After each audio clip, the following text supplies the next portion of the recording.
gonna start the podcast though, Sean? Where's your wrestling shirt? It's still in the way. I don't know. Hold up. The door was unlocked. But Yeah. where's Sean? I have no clue. This is his house. I'm not we're here before.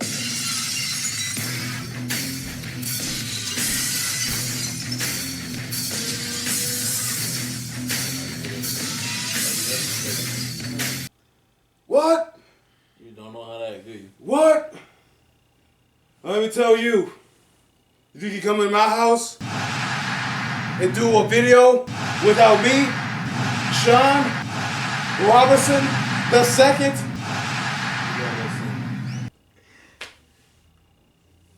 What? What? What? What? I feel frightened. What's going on, ABY Nation? We are back at it again, bringing you another podcast. And as you see from the title, whatever the thumbnail is going to be, we are talking about WrestleMania. You Hulkamania fans, we are here. Give it to him. Give it to him, Phil. Give it to him. Give it to him.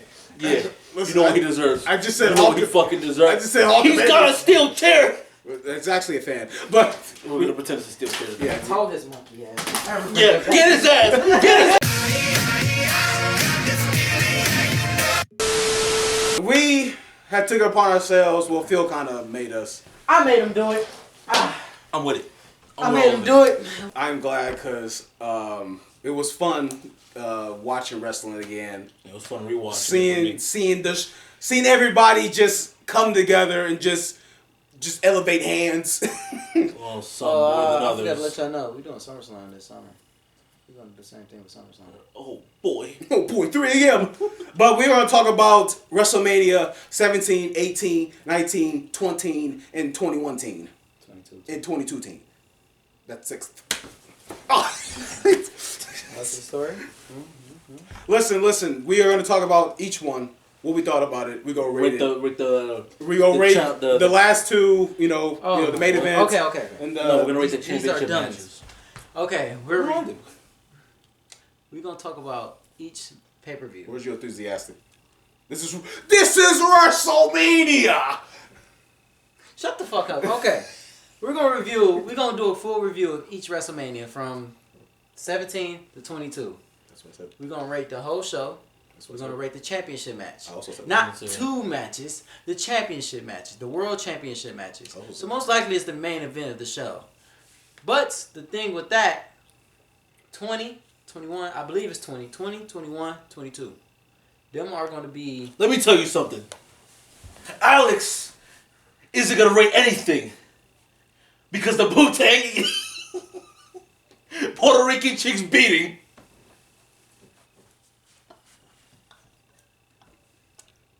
I believe y'all know what's coming next. Oh, no.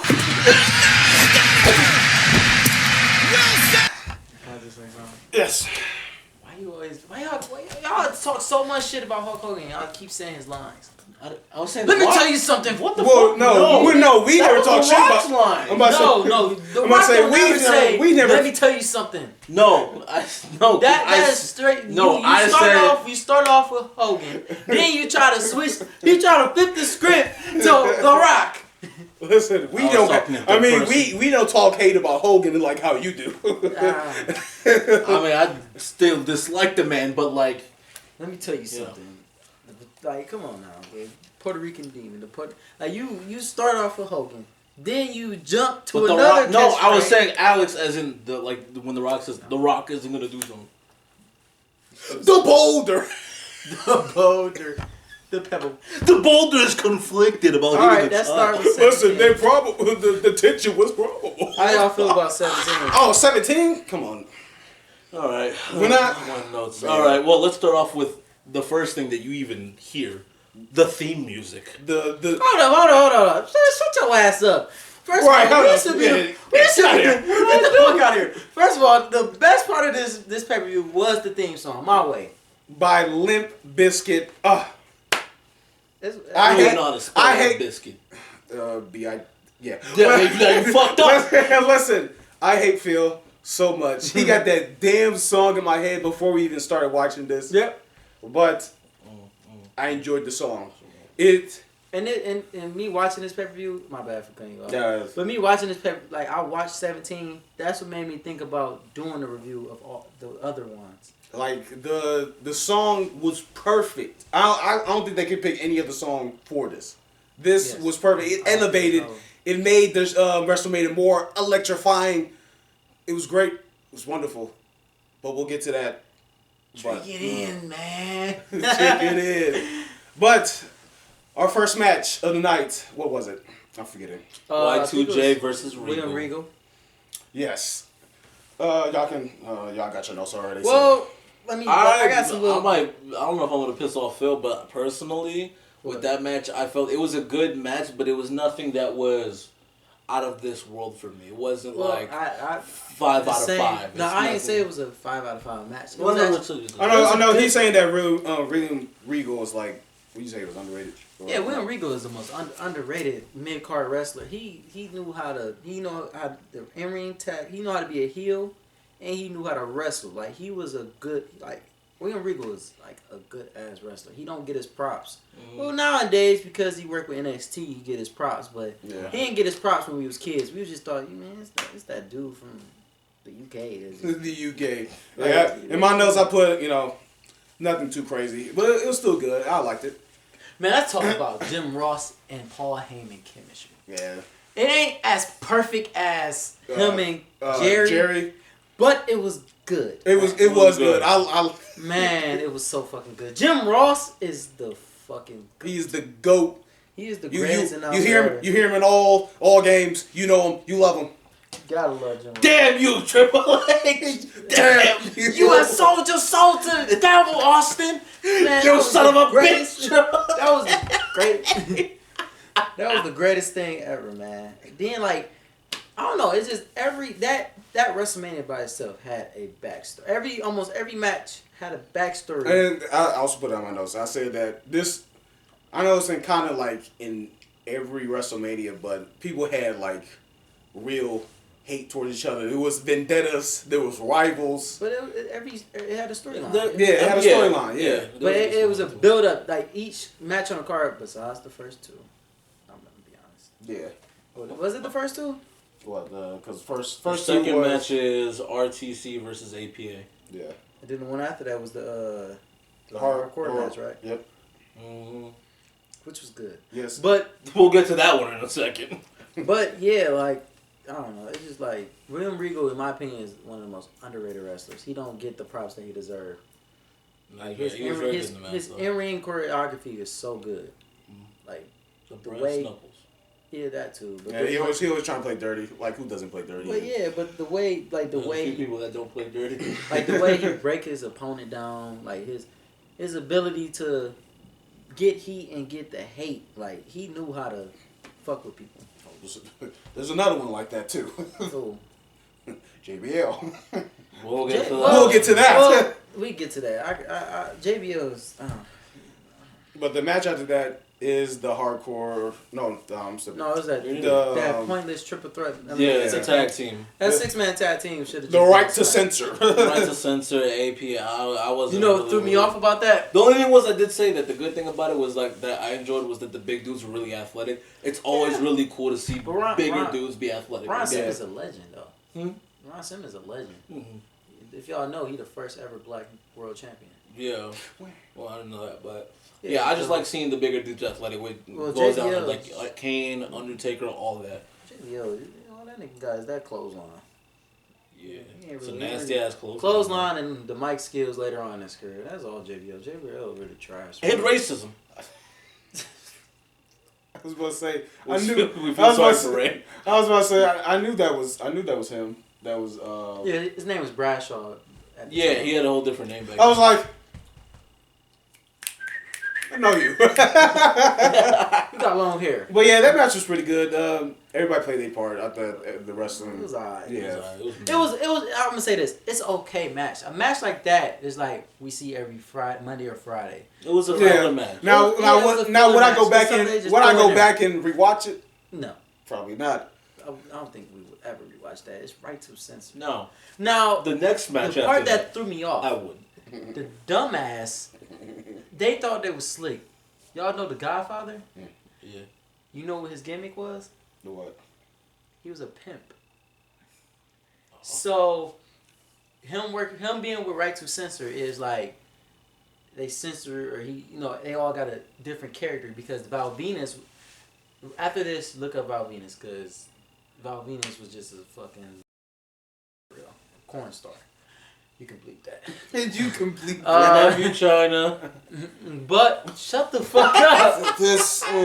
She took the whole football team. What's so fucked up about it? Like the very next year, they cut the whole Right to Censor and brought back everybody's old character. We'll talk about that with the backstage in 18, but yeah, the next match. Next match. Oh, big step up. Because when I was watching it, I was like, "Is this the match I've seen before?" Yep, yes it is. Raven versus Kane versus Big Show. This Raven, one of my favorite matches of the card. Yeah. That one. It was no. It's entertaining. It's very entertaining. 100%. When I say listen, Raven, I have the note. Raven got his ass. This match was called to me Golf Cart Kane.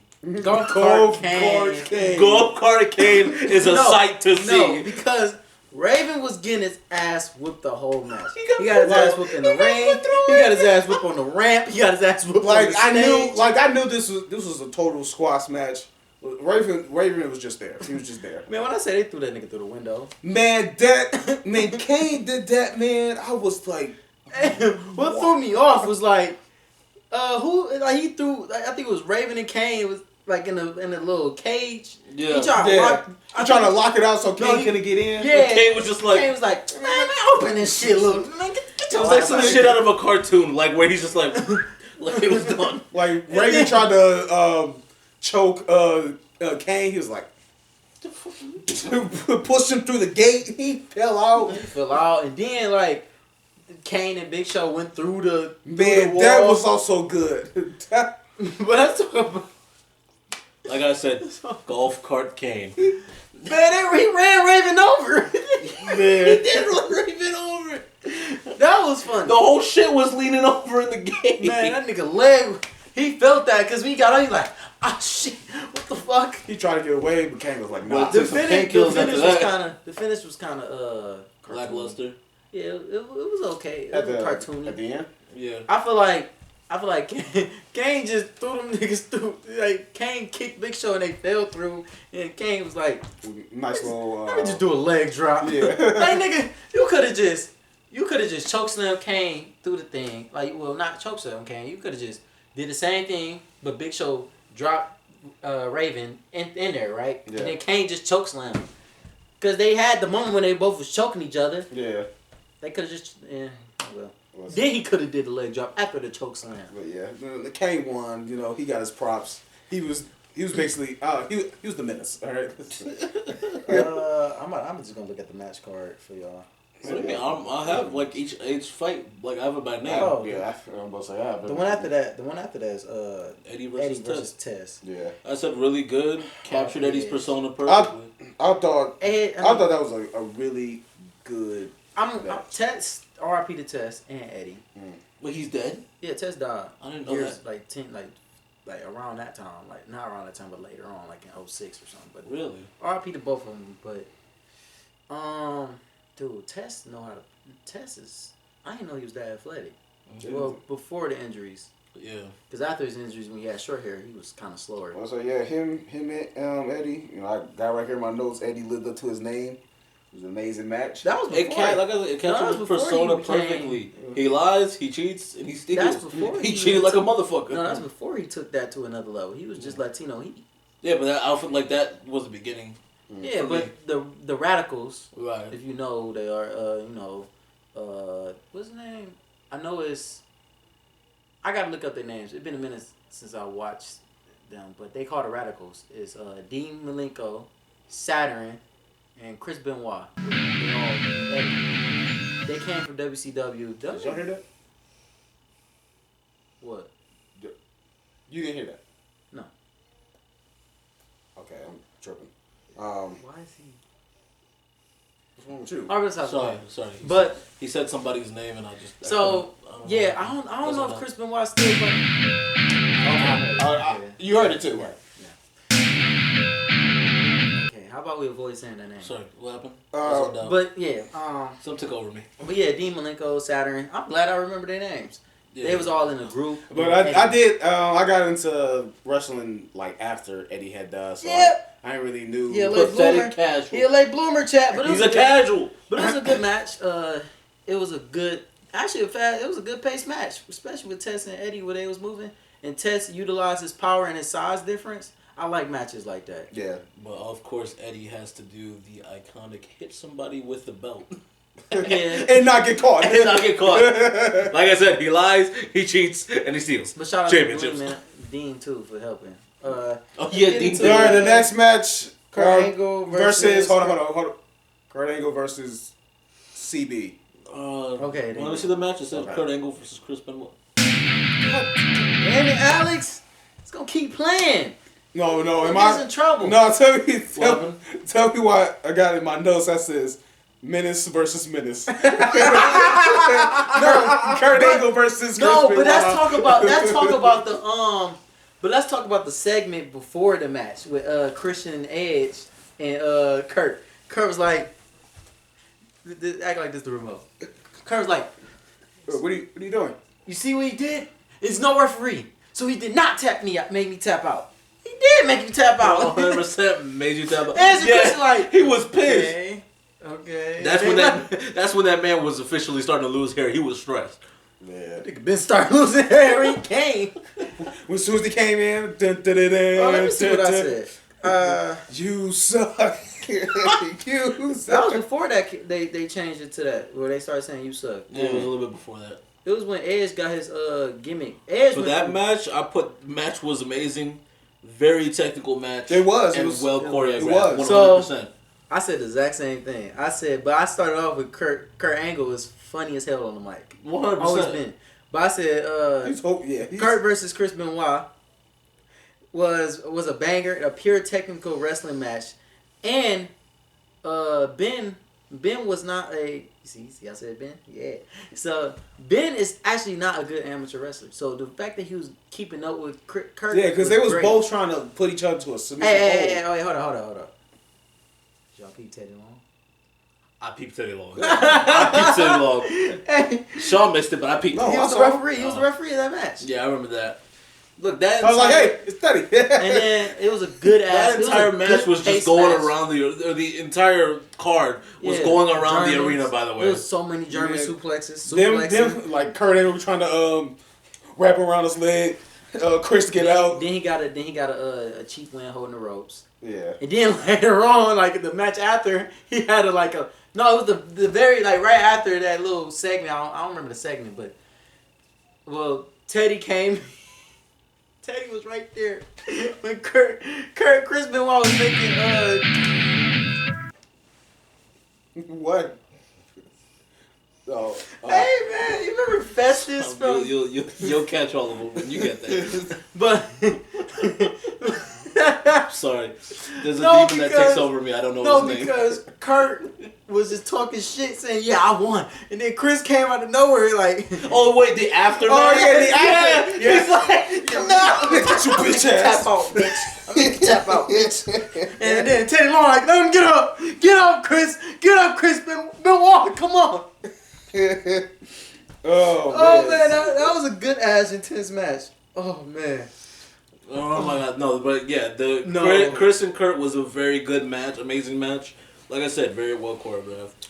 Then the next match after that was another spectacle. Squash match. It was so good, and I don't like them, but the match was so good. Oh, the next match you talk about Vince and China. I put China versus Ivory. It was China Ivory. Oh yeah, I didn't put that. It was a quick filler match. No, it wasn't a filler match. It had good build up, but it was just a squash match. It was still good. Oh, what was it? Oh yeah, what? You zoom into your face, you probably. What the hell was? I should hit you with the master block right now. Saw some cheekage. So good. All right, let's get to. But yeah, the Shane versus Vince. Son. Man, I really don't like Shane McMahon, especially when I first saw him. Vince versus Shane. I put great match. Lots of. No, fuck that. Why the fuck Linda McMahon was so drugged up? She was like. The whole match. No. She was like, didn't know at the end. Sean, bleep this out if I have to. I put great match, lots of ass and 4 trash cans. Oh yeah. Question mark. The fucking tree kept beating his ass with trash cans. But the build up was actually good though. It was good. Vince thought he bought WCW, but it was really Shane. And Shane said, "Hey, Dad, I fucked up your shit again. Listen, I'm your competition." Listen, you me, we're business partners. We can make this work. But yeah, it was a.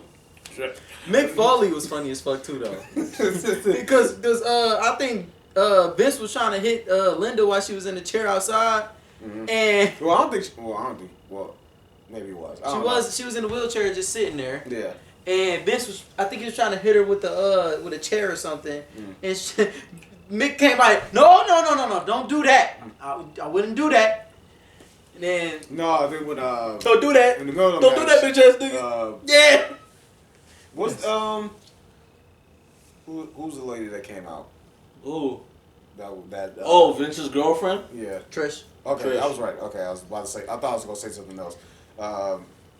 Trish I don't know. Was every storyline at that time? Trish was always fucking with somebody. No, the thing. She's a whole What's that? Talking about she's 100% sure. No, she's 100% a whore. No, Trish really put it on you. She put it on a couple dudes. What's that? What's the Christian? Is that the next WrestleMania with Trish and Chris Jericho? Yes. Trish and Christian. No, that was WrestleMania. I think 21. Man, that Was it 21? It was. I think it was 21. But man, that was something else. But yeah. It was. It wasn't 21. It was 21? No, it wasn't. It's 20. 20. Yeah, I got it right here. 20. Yeah, because I have some I have one funny note about it. But yeah, I said some shit about that too. But yeah, Shane's win was well deserved. Like I said, 4 trash cans? With the trash can? It's tough. No, but we didn't talk about Linda. Linda coming out of her senses. She's like, I haven't been taking drugs, baby, but I'm going to stand up and kick you in the nuts. She looked scared too. She like, she did some other She was shaking. Take this piece of shit. Nuts. Hey, Vince was scared out of his mind when she got up, bro. Because he was drugging her and he was fucking, the storyline, he was doing nasty shit to Trish in her face. He probably was hitting that. I mean, chat, y'all know Vince is going through a scandal, right? Allegedly. Look, I want to be part of the WWE one day. Allegedly. But no, I think Right. One of the notes I had before it said, Vince, you ain't do it. One of the notes. Vince, they don't know you like I know you, Slim. No one does. You ain't do the dirty work. Just say that was John Laurinaitis that was doing that nasty shit. No, just put the blame on Triple H. Oh my God. I'm sorry, Triple H, you running shit. Hold up, my bad. You can't say that either. Just say JBL. Put it on Foley. JBL. Foley. Why Foley? No, he's gone now, right? Married. That nigga married. He could be married and have allegations. I don't know. Just say The Rock was doing it. But Rock was doing I had a comment. The Rock was doing it. I had a note saying the commentators were hilarious as usual. I had that for the women's match with No, it's the women's match with Jerry and Jim were at it, bro. Oh yeah, them motherfuckers was orange. Jerry was orange. Puppies, like nigga. He was like, oh yeah, something stiff right now. No, I'm like, whoa. He said, we in different positions. I love Jerry. Is one of my favorite commentators. I love Jerry and JR. Both of them, I love them. Yeah, chemistry is. But then the next one is TLC 2. Yes. Tag team match. I put 10 out of 10. Edge spear in the air. Hardly a Dudley double stack table pog, and then Lita's Hurricane Rana was kind of cool. You're missing Jeff Hardy. Yeah. Oh yeah, and that. Well, I said this. I said TLC 2 because this was the second fight, TLC. In the last match of the trilogy. Right. It was the best one in my opinion. I said it was a straight banger. Every spot was kind of crazy. It was. Edge was, oh shit. Oh, I said I read it wrong.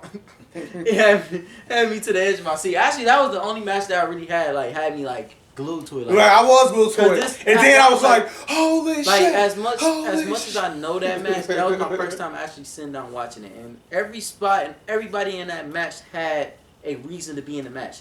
It was no, oh, he just standing there doing nothing like them other tag team matches later on in the WrestleMania's. Yeah. They all was doing something. The Dudleys was doing some shit.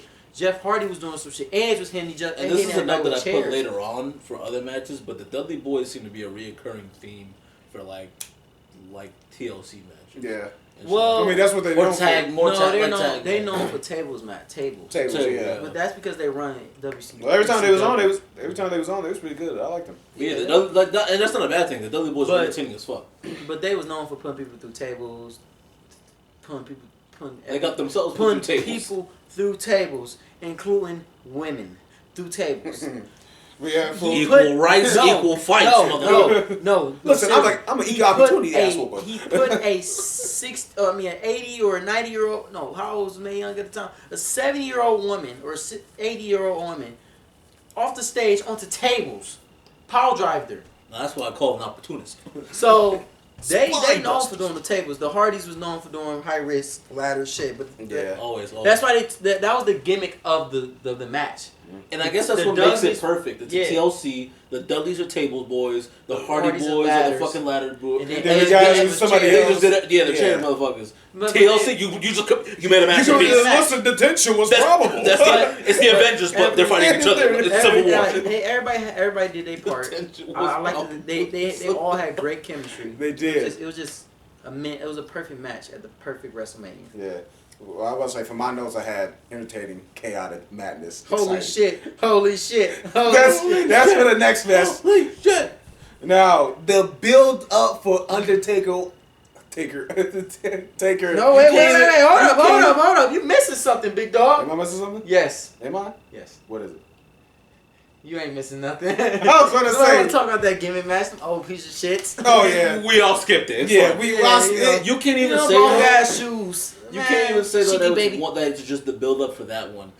Every time the Undertaker and Triple H step into the ring together, it's always good to see. Yeah, but this one was really fucking good. It was really good and it was funny because one thing when the match started, they was going at it.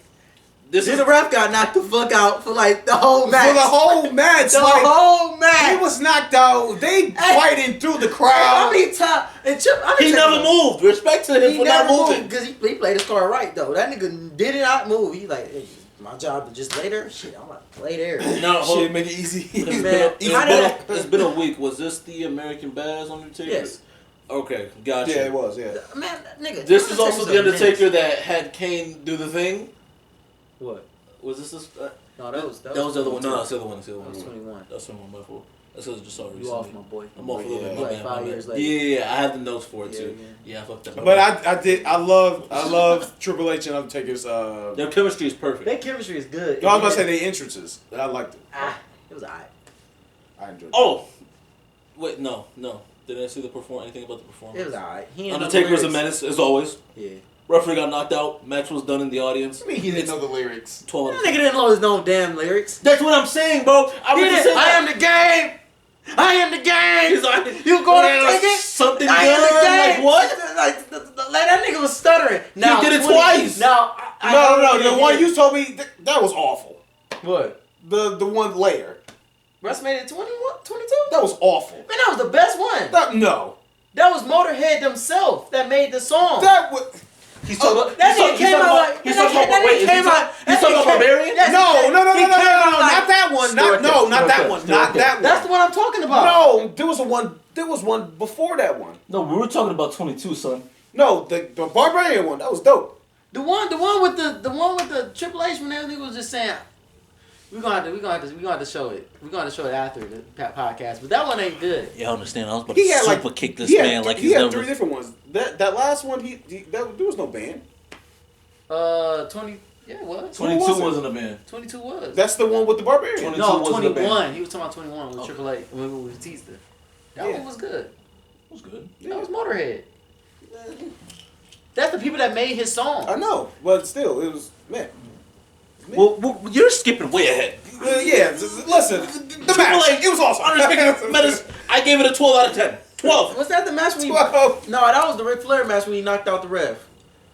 No, yeah, you talk about different. That was the Ric Flair match. No, he knocked out the ref. Knocked out the ref in that this match? Well, he knocked out the ref in this one too. We were just talking about it. Remember he laid out? No. He did knock out the ref during the match. I'm talking about after the match. Oh no, this is during. That was during. Yeah. But yeah, the match was intense. Sheer real power between second these two favorite superstars. fight of the card. Yes. Card. Oh yeah, that was. I would say that's my third favorite fight. TLC was. The TLC was pretty good. If it wasn't for their build up, I would have put TLC. But I'm gonna say no. The TLC too had a good build up. Well, it had a good build up, but Undertaker and Triple H, especially now, I'm gonna say this. I can appreciate their rivalry with the company. I'm gonna say this. This main event was peak Attitude Era. It was a peak of the era, and it was the most. I'm gonna say perfect build up ever. Mm-hmm. I'm telling you, Chad. Like. I started watching wrestling the year after. My uncles love that match. My people, whoever watch wrestling, know that match. I wasn't able to watch that match until I got like in my teens.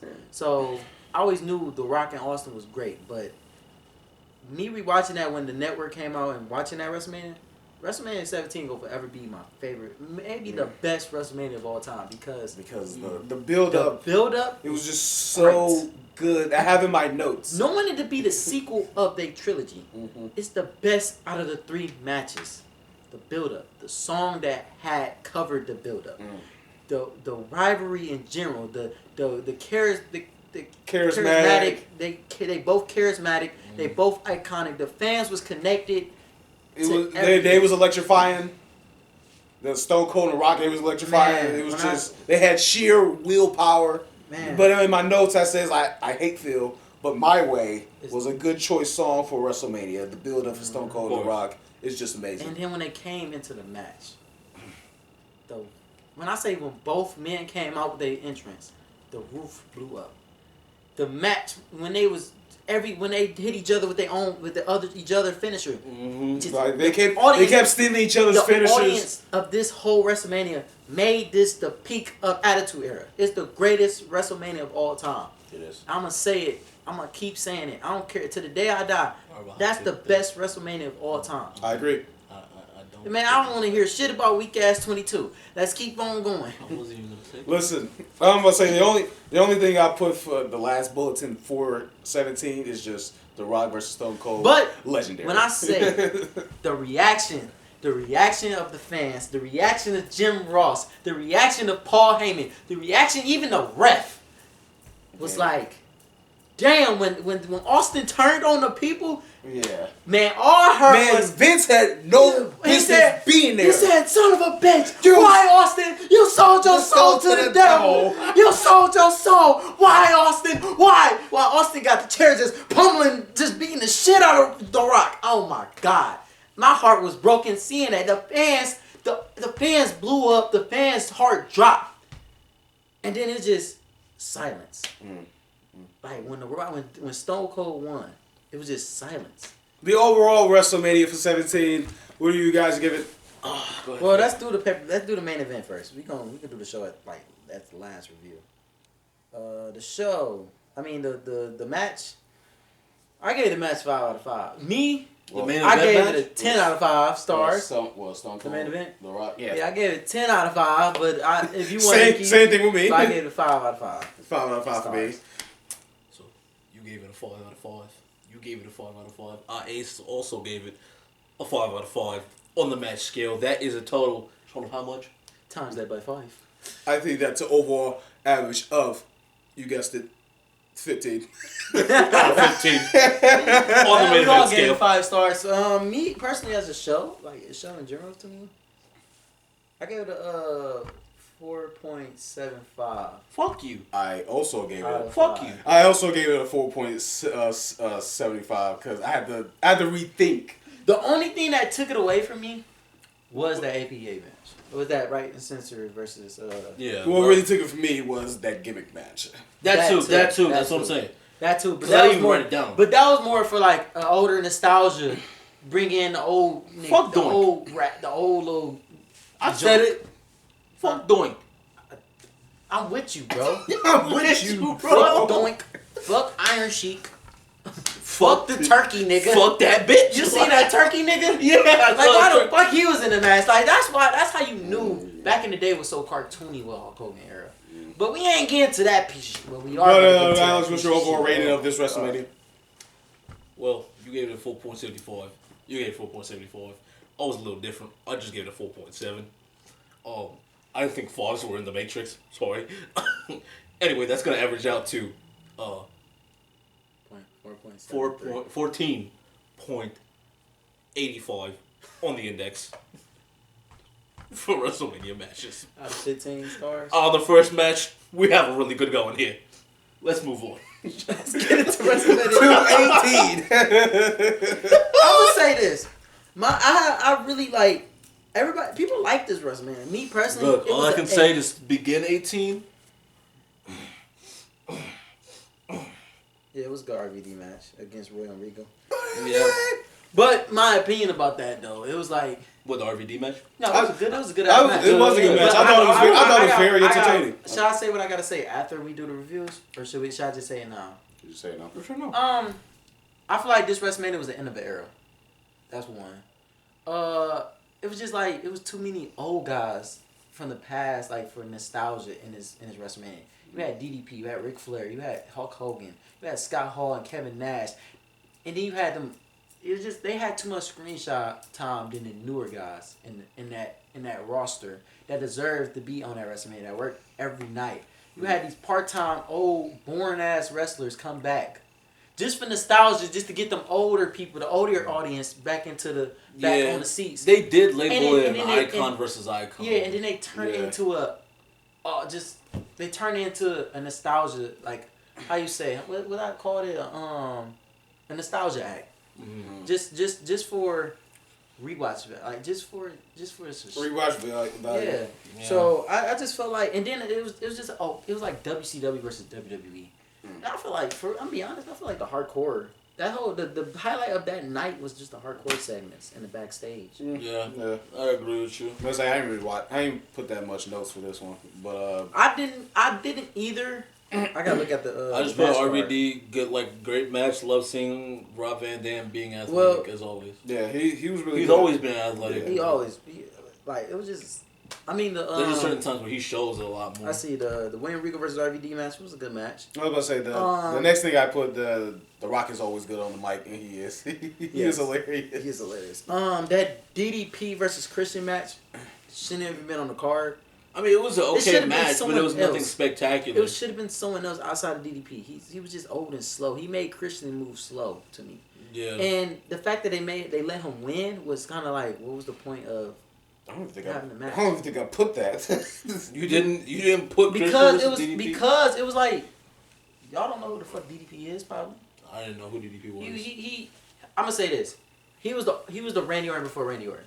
Not like character wise, but he was the one doing the cutter out of nowhere. Okay. Reversing moves, hitting the cutter. He was doing that before Randy Orton was RKOing people out of nowhere. Gotcha. So he was not as iconic if I don't It's not as iconic. Yeah. It's not. He's very popular back in the day, but it's not as iconic as Randy Orton RKO. But I'm gonna say this though. It was no point for me to have him in a match. What? Why? Why'd you look at me? Just sniffing like. I don't know. And it's another. It smelled like some liberation around here. That's all. Liberation. I feel like it was just overshadowed by old egos and old guys. Yeah. Vince knew what the fuck he was doing with his WrestleMania because Vince was still in the process of building new characters and trying to send the old guys off to the sunset. So would you say that this felt like a filler WrestleMania? It wasn't a filler WrestleMania. It was just the end of an era.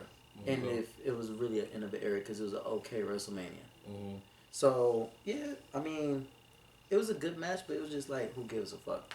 Now that Goldust versus Maven match, that shit was funny as hell. That was the highlight. That was just the only highlight of the fucking WrestleMania. I put love the gold tools, and then at the end I put Spike. Yeah, exactly. Spike Dudley stole that shit. Spike Dudley stole that shit. Spike, no, was it Spike or was it Crash? No, it's Spike. It was Spike. Spike Dudley stole that shit. I ain't put nothing for that either.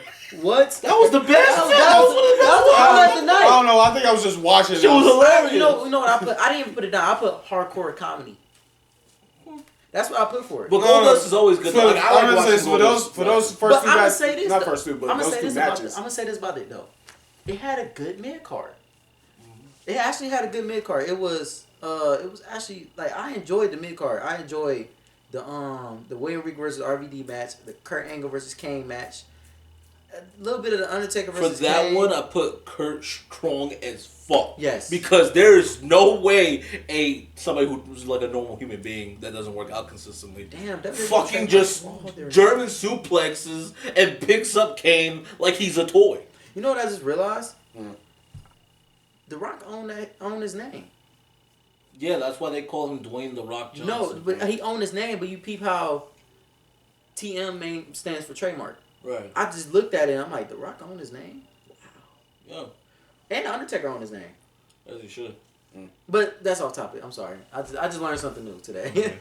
But that Kurt Angle versus Kane match was really fun. I enjoyed that one. Chris Benoit was not. I'm sorry, but Chris Benoit was not in the card. But more to the story is. Sorry, what happened? Somebody took me over again. Is you being possessed? No, I don't know what's happening. It doesn't feel like me. Huh? Kurt Angle. No, Kurt Angle doesn't possess me. Ric Flair. No. Undertaker. No. Chris Benoit. Okay. Well, I was about to say, did we? I feel like we skipped one. Like I said, I didn't think we didn't skip anything. We didn't skip it. We talked about the gold. Okay, listen. I was just watching it. All right. But that's how I felt though, because I ain't felt like I'm watching something that matters. It was just like, okay. I enjoyed watching. It was okay, man. It was okay. I thought that match was good. I mean, you know what was a good match is underrated? Edge and Booker T was a good match. They both entertaining. I have a hot take. I actually like that. I actually liked that match. I have a fucking hot take. Go ahead. Just both of them was entertaining, and they both. It was just. But I was like, we skipped Ric Flair versus Undertaker. Oh, Undertaker. That was always that was a squash match. That was squash match. But like I said, Undertaker's a menace. He tortured him. Beat Ric Flair's son to death, boy. No, that's crazy. You know who I thought? That boy got beat in the shower. You know, I'll be honest. You know who should have been in that match? And just think about it because he's not on the card. Chris Benoit should have been in that match. That actually could have been a good Undertaker versus Chris Benoit match. You know what's funny? In SmackDown versus Raw 2007, Chris Benoit and Undertaker having a rivalry. And that made me want to play SmackDown versus Raw 2007 again. But yeah, that match was a squash match. Ric Flair got some little action. I liked it, but he should never been on that card. He should never been in that match. Ric Flair? Listen, there's gonna be another match he should have been in. We'll go to that later. But the match after Edge and Booker T, I thought that was very entertaining. I really enjoyed it. What's funny? I was gonna say both of them showed aggression. They both showed some dope moves. I really enjoyed it.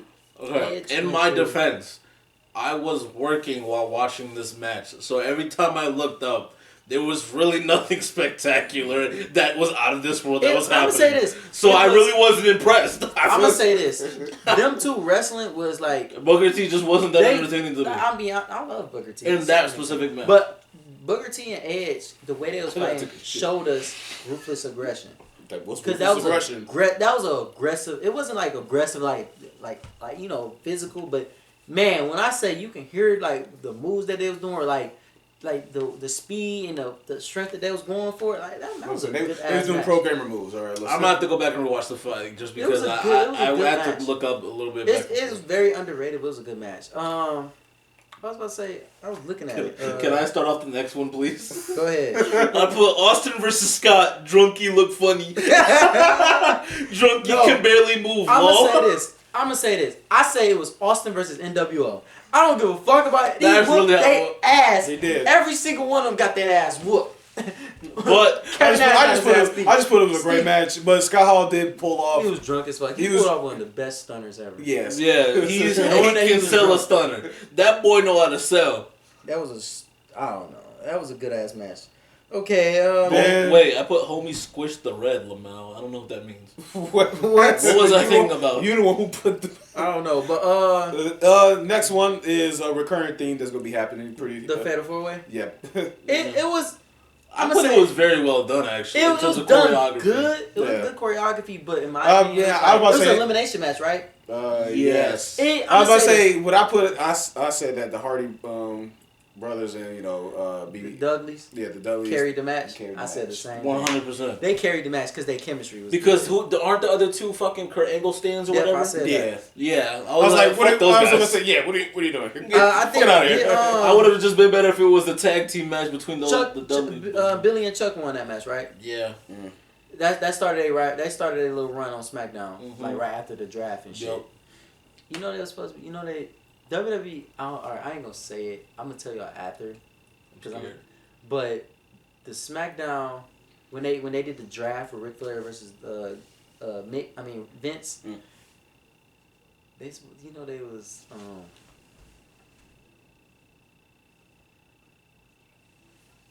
Go ahead. Yeah, but I'm telling you. I feel like you said a lot more than that. You said it. Go on YouTube and look up Billy and Chuck funniest moments. I tell you, it's the most sus shit ever. It's hilarious. It's the most sus shit ever. And like Billy Gunn is good at being everything. All right, then the next one is. I'm gonna talk about that. Y'all can go ahead and do that one. Boy, I put in my notes. The Rock versus Hogan. If you don't know. For me, I put old school versus new school. I put that The Rock tried to do his best of what he could to make the match entertaining, but I think Phil said this before. You sound like a bitch. Hold on, let me tell you how I said it. Rock made the match good, but Hogan is a basic ass wrestler and is not entertaining. That's basically what we all think. But the crowd made it seem electrifying. I'm gonna say this. The crowd carried the match. I'm gonna say this. Yes. How you let the fans carry? This is what I said in my notes, chat. Well, this is what I said, ABY Nation. I said Rock versus Hogan had a good build up, but Hogan is so overrated. I don't care what anybody say to me. He is overrated. The Rock had to oversell every move the Hogan do to make the Hogan look good for the fans. And I'm like, it's Hogan played don't got out. no electrifying moves. It's not. He just he whoop he his gets ass, up. He juice up. I was about to say that. He's talking out. Looks like he having a seizure. He juicing up. And then he point at you. Then The Rock had to look dramatic as fuck, like, oh my god, we seen this. Oh my god, he told me no. So fucking slow. Hogan is so stiff. He's so slow. He can't move. He tossed The Rock. That slow ass big book. And then he do that weak ass leg drop. Like at least Scott Hall when he was fighting fucking I'm gonna say Austin. Like he looked good fighting him, even if he was drunk. And that WrestleMania was I think that was like 2002. Was it 2000 or was it? It's 2002, bro. That leg drop ain't gonna work. Undertaker do a leg drop. Was that 2002? Yeah, it was 2002. Man, there's a lot of people who do leg drops. Worst leg drop. He got the slowest leg drop. He jumped high. I'm gonna say that he do get some hype up doing the leg drop. I see why he got back problems, but see why he got. No, he played his part. Like he's so bulky and big. Like he just moves slow. He like a robot. He like Iron Giant. But in my opinion, bro, that's probably the worst main event. Well, that's the second main event, but that was the worst. I'm gonna say that's the one of the worst Rock. Like it's so iconic, but that's my least favorite Rock match. And then the last thing of I love the Rock. Then the last thing of the night was the women's championship match. And once again, I didn't say nothing about it. I said Jerry and JR, freaking hilarious. Horny as hell. Did Jazz win that match? Yes, I think she did. Okay. Yeah. Jazz, her bulky. She's strong, but she actually good though. It's just you see what's crazy. Like back in the day, in the Attitude and Ruthless, them girls were just used for eye candy. Like fan service and anime. That's pretty much who they were. But today, no, Vince was the prime candidate for that Playboy match, bro. I'm gonna be honest though. Some of them women that was in that era. Why did you laugh like that? You laugh like a fucking freak, bro. He said, Sean, Sean glasses. When Sean got his, he do the Rock. So. But no, that it was Jerry and JR there. That was just funny as hell. But like I said, didn't really put that much notes on it. Like the overall, well, you said we was gonna rank the. Well, we didn't get to the main event of the show. What was the main event? See, that's how okay this pay-per-view was. I thought the main event. Wait, I thought Triple H versus Y2J. That was in this.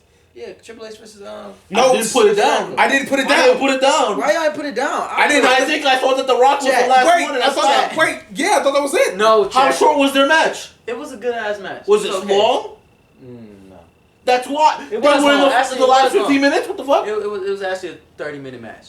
All right, I said Chris Jericho versus Triple H was an okay match. Ain't no way I missed that. I said Christian. What? I say this: Christian and Stephanie was good at targeting his Triple H surgery.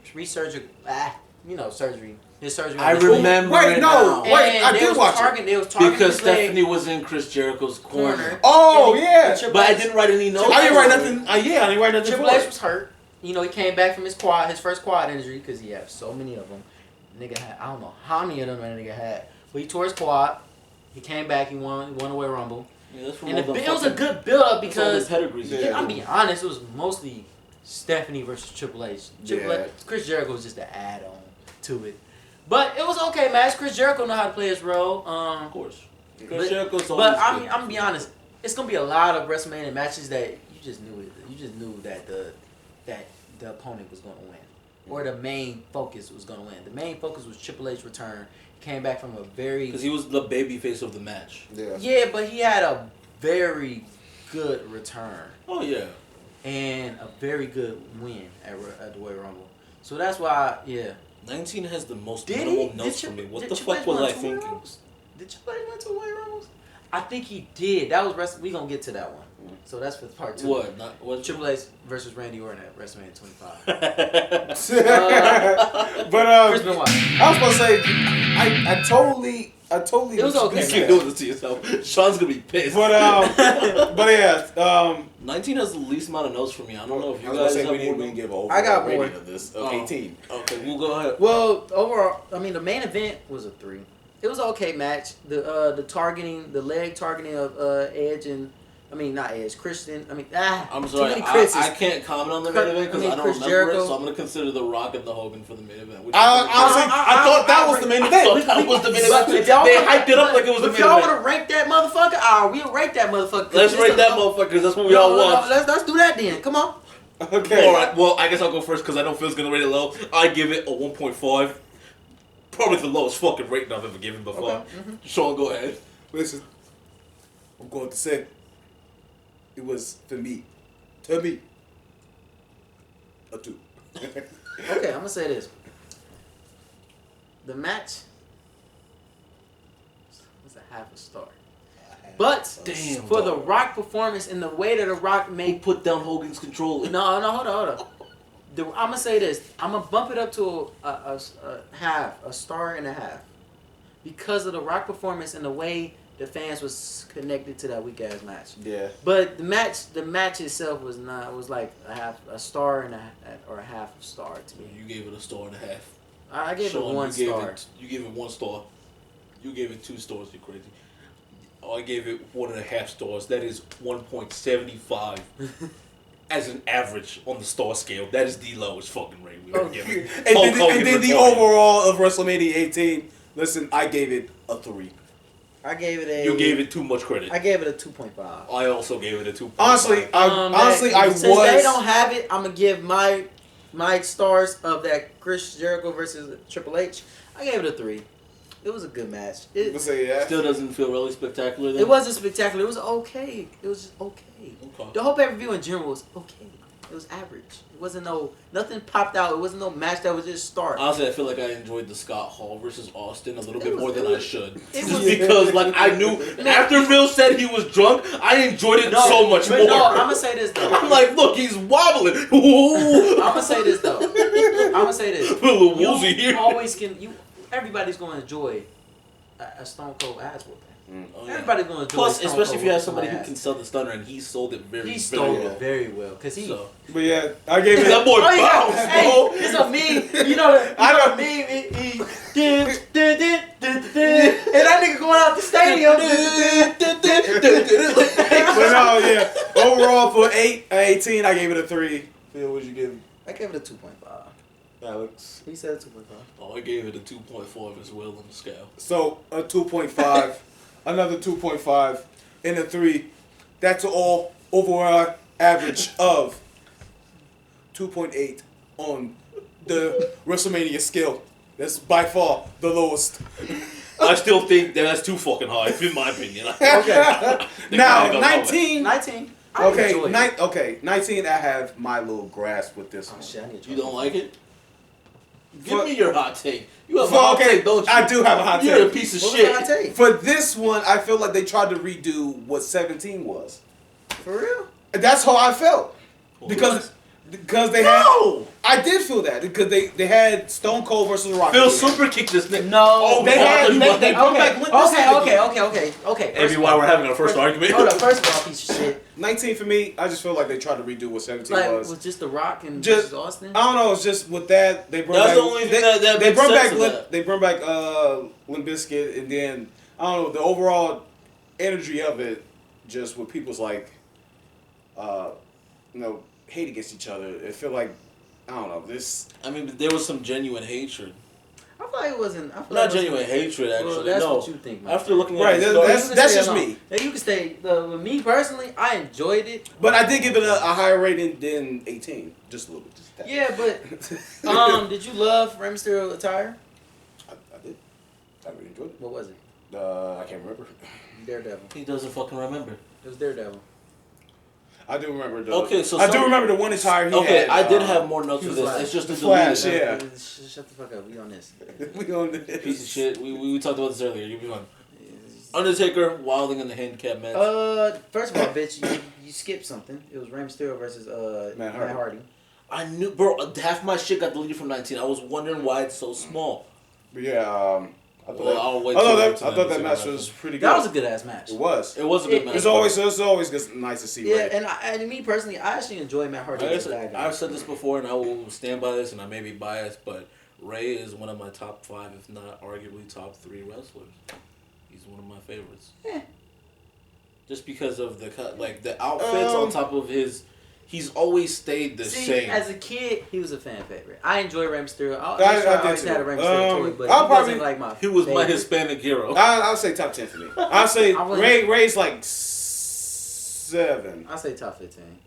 Really? 15, you putting him lower? I got people that's ahead of him. Oh. I got a lot of people. That's I was more of a Jeff Hardy than a Rey Mysterio fan.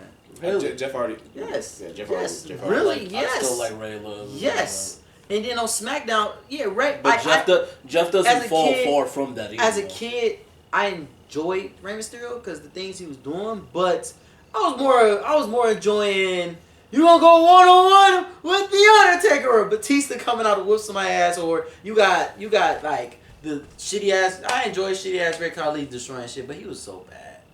As a kid, Please don't tell me you put Great Khali above Ray. he's not my top 10. I'm just Okay. saying, on SmackDown, I was getting concerned. no, but I'm saying, I was getting concerned. no, on SmackDown, I enjoyed them, like Edge being an asshole. You had Randy Orton. Randy being a damn You menace. had Randy being a dick towards the Undertaker and just fucking with them. Who else I enjoyed on SmackDown? The whole cruiserweight, excluding Rey Mysterio. I enjoy Rey Mysterio. Dude, SmackDown was much better than Raw for a while. For the people that knows, Really? that knows. I wrestling. personally think What? I said I think SmackDown was better than Raw for a little while. It depends on what years. Yeah. Sometimes. I don't know. Like I think around like 2009. I think Raw was pretty good. Don't get me wrong. No, it goes back and forth. I'm gonna But say. I think Yeah, back and Raw, forth during that Raw year, had yeah, it no. a good amount of. No, good I'm amount gonna of- say this. SmackDown had a good amount The of time. only reason why you said Raw was better because SmackDown. John Cena was dominating Raw. He was dominating Raw, but the star power on Raw was better. But I'm gonna say SmackDown was Now, who do you think different had a better because, storyline? huh? Who do you think had a better storyline? Well, on your show, Yeah. they both was neck to neck. Yeah, they was. You don't think they ever overtook each other? They at never some was point? like, it was just neck to neck. Okay. But because you had to remember, you had your the star of SmackDown was Batista and Undertaker. The star. They always got to split up the star power good. Yeah, though. Like, that's crazy. Not now, but not now. Not now. But Not yeah, now. Not now. You have acknowledge me. Chris Benoit. all right, listen, where we at? That Rey Mysterio match was actually good. It was fast paced. I love Matt Hardy as a bad guy. There's not a. I think this might have been a hot take that I told Phil I was gonna do. I don't think Rey Mysterio had a bad match. Yeah, like there's no like one that's god awful. Yeah. Which one? Him versus Great Khali. Besides, that's Khali's fault. That's not Rey's fault. Listen, we Rey thought Mysterio never have a bad match. I must be honest. We thought Khali killed that man. Yeah. He never had a bad match because you gotta remember, Rey Mysterio he's the momentum of the match.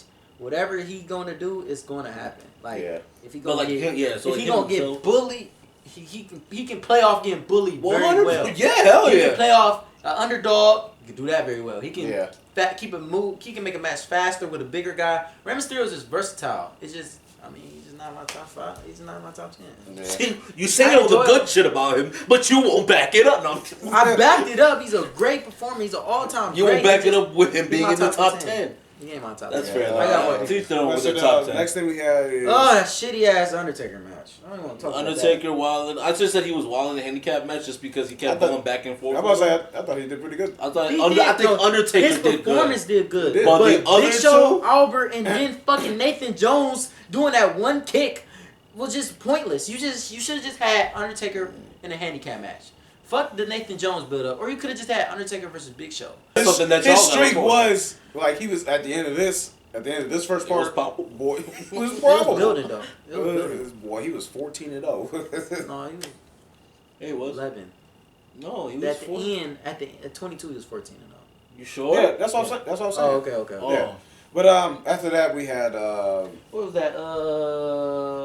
Y2J versus HBK. The triple threat. Damn, nigga, you skipped the fuck out of that. I did? well, yeah, you did. Dude, I'm telling you, my shit got deleted. I'm sorry. Well, I was about to say, the note I had in here. It was a women's match. Yeah, that's why I didn't fucking give a shit. What the hell? But no, Okay. but that match also A hilarious. repeat. Hilarious. Jerry and JR. Comedic duos. Oh, yeah. After that, I ain't read the notes about the triple threat tag team match. tag team, I thought it was pretty good. A lot of energy during this match. Who was it? I'm forgetting. Who you have it right there? It just say triple threat tag team match. That's how much we don't give a fuck about. It was probably a good match. It was just like, it was another multiple man tag team match. Like I they doing don't this shit. fucking They do remember. it every year. I think it was the Alright. fucking the Kurt stands I'll be honest. I don't think they was in Fuck there. it.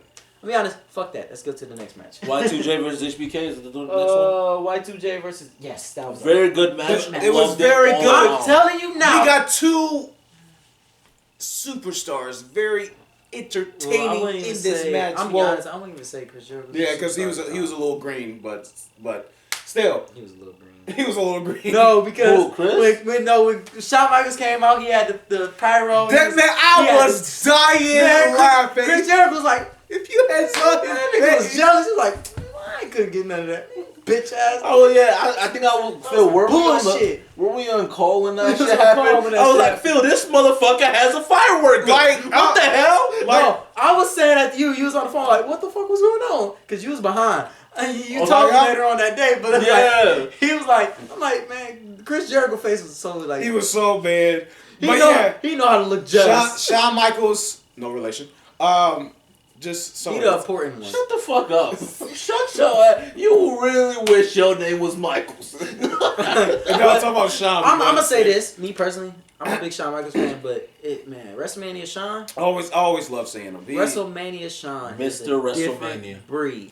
He don't Mr. give a fuck WrestleMania. if it's Mr. a championship match, a mid card match. He gonna steal the show.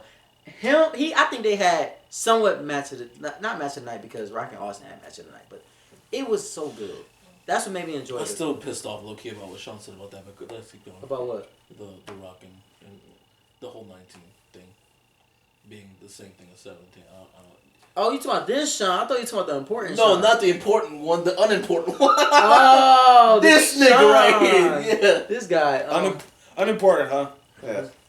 Guess what happened? I'm going on vacation in a couple months. See how well they do. We got video games coming up. It's okay, bud. Universe mode to carry. I might do a whole week of it. Next thing we have, you don't really care about, but Hulk Hogan. No. The World Heavyweight Championship match with Triple H and Booker T. Triple H and Booker T. Another one that I just said okay. That was a banger, bro. Really? It wasn't a banger, but that wasn't until later. No. Like, my notes is just wait. I think notes is just fucking up. Yeah. You do your notes after the match? Well, I do mine. I don't know, because sometimes I be doing it during and then after. Like, it looked like this one you did the notes after the show. I did mine after each match. Yeah. Or during certain matches. Like I said, I did it during the match or probably after the match. Yeah, so that match was the match after Shawn Michaels was Triple H versus Booker T. Which it really was a good ass match, a good ass build up. Triple H know how to be racist. Man, Booker T is your punk ass in trouble. Your punk ass in trouble. No interference. Your punk ass in trouble. Your punk ass in trouble. He pointed at his ass and they caught him saying it. It was a good match. My opinion. People love that air. No, Your punk ass in trouble. Your punk ass in trouble now. but my opinion, Booker T should have won that match. He should have. I think he should have. But at the time, Triple H was like over pushed. Man, when I say that nigga will lose the championship, Triple H was trying to be the John Cena. No, that nigga was the Hulk Hogan of that era. But that nigga yes, he was. Everything on Raw. That's why I enjoy SmackDown in that era better than Raw. Because Triple H, until John Cena and Batista, that's like when I started enjoying Raw. The only reason why I enjoyed that era was because Shawn Michaels versus Triple H. But the championships, Triple H was just holding that shit. That nigga had two tore quads, still holding that championship. That's why, like, Eric Bischoff was bad with creative for that one. Because Shawn Michaels should have held that championship for a little longer. Goldberg, which I don't like, should have held that championship for a little longer. But it was a good match. It was a hard-hitting match. Booker T is so entertaining. Triple H was over-pushed. He's a Triple H fan, and his name is Sean, so I don't get it. But more to the story. No, you should get it, because sucker. Anyway. But let's get into the next match. Which me personally, watched 10 minutes of it and skipped it. Which match? Hulk Hogan versus Vince. Oh, I didn't even put it on here. I skipped it. I didn't watch it. I watched it. Pathetic. Me personally, Hulk Hogan, Vince already old and stiff. Let me tell you something, brother. He wanted to keep the Hulkamanias still. I keep fucking telling this, bro. I'm sorry. I skipped it. Yeah, I watched it, but I watched. It was nice. It was nice seeing Vince getting put in his place. When I say there's one match specifically that I like Vince getting put in his place. Oh, very much. No, I think you know exactly what I'm talking about. Let me tell y'all who did it better. WrestleMania 22. Stay tuned. Oh yes. We should do the One Piece. Be continued. But that's besides the point.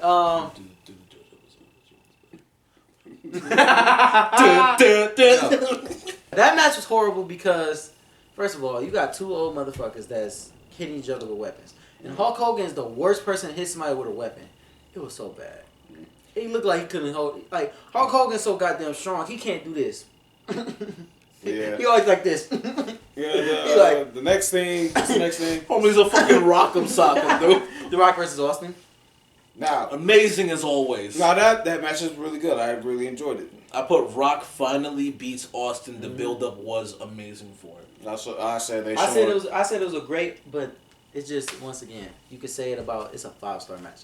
They both is electrifying. They are the most. They are wrestling. This motherfucker stole his vest, and Jerry's dumbass was like, "Take it off, Rock! It's a curse! Take it off!" That's the reason why I love Jerry. Jerry and fucking. He always so enthusiastic when he. Like, Jerry was the Rock fan, and Austin and Jim was best friends. They good friends. So Jim was the Austin fan. So this was just like peak, like. Everything. And then The Rock did. He gave Stone Cold which y'all should watch. Huh? Which y'all should watch. Which one? What? The first match of Rock versus Austin. That's an amazing match. Yeah, he gave Austin 3 rock bottoms. I'm telling you why. He had to, motherfucker. Yeah. This nigga kicked out the first one. We should add 15 and 16. It's too late now. It's too late. Could, but too fucking late.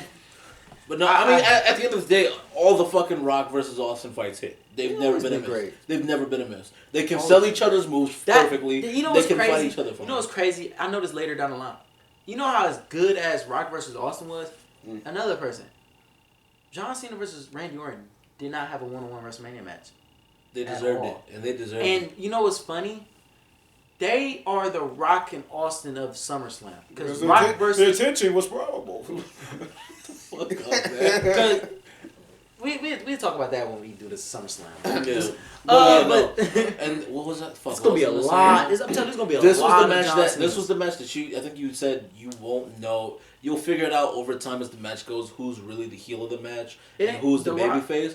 But it still was like you still wanted to root for both of them. It's hard to fucking. Yeah, it's hard to pick one over the other. I'm gonna say this: The Rock was the heel of that match because he was Hollywood and he was arrogant. The Rock always been arrogant, but this was a different Rock. Yeah. Like, I actually enjoy Hollywood Rock. Now, Austin, if y'all didn't know, but Austin was on his last leg. Like, that nigga was... his neck injuries was bad. It was getting horrible. So, the doctors forced him to retire. And he still missed a killing afterwards anyway. Huh? He still missed a killing afterwards anyway. I mean, motherfucker, did you guys? I don't know if you ever watched the Stone Cold's Skull Challenge or whatever TV show he had. Yeah, it was like not Wipe. I was like it was like American Ninja Warrior, but for him.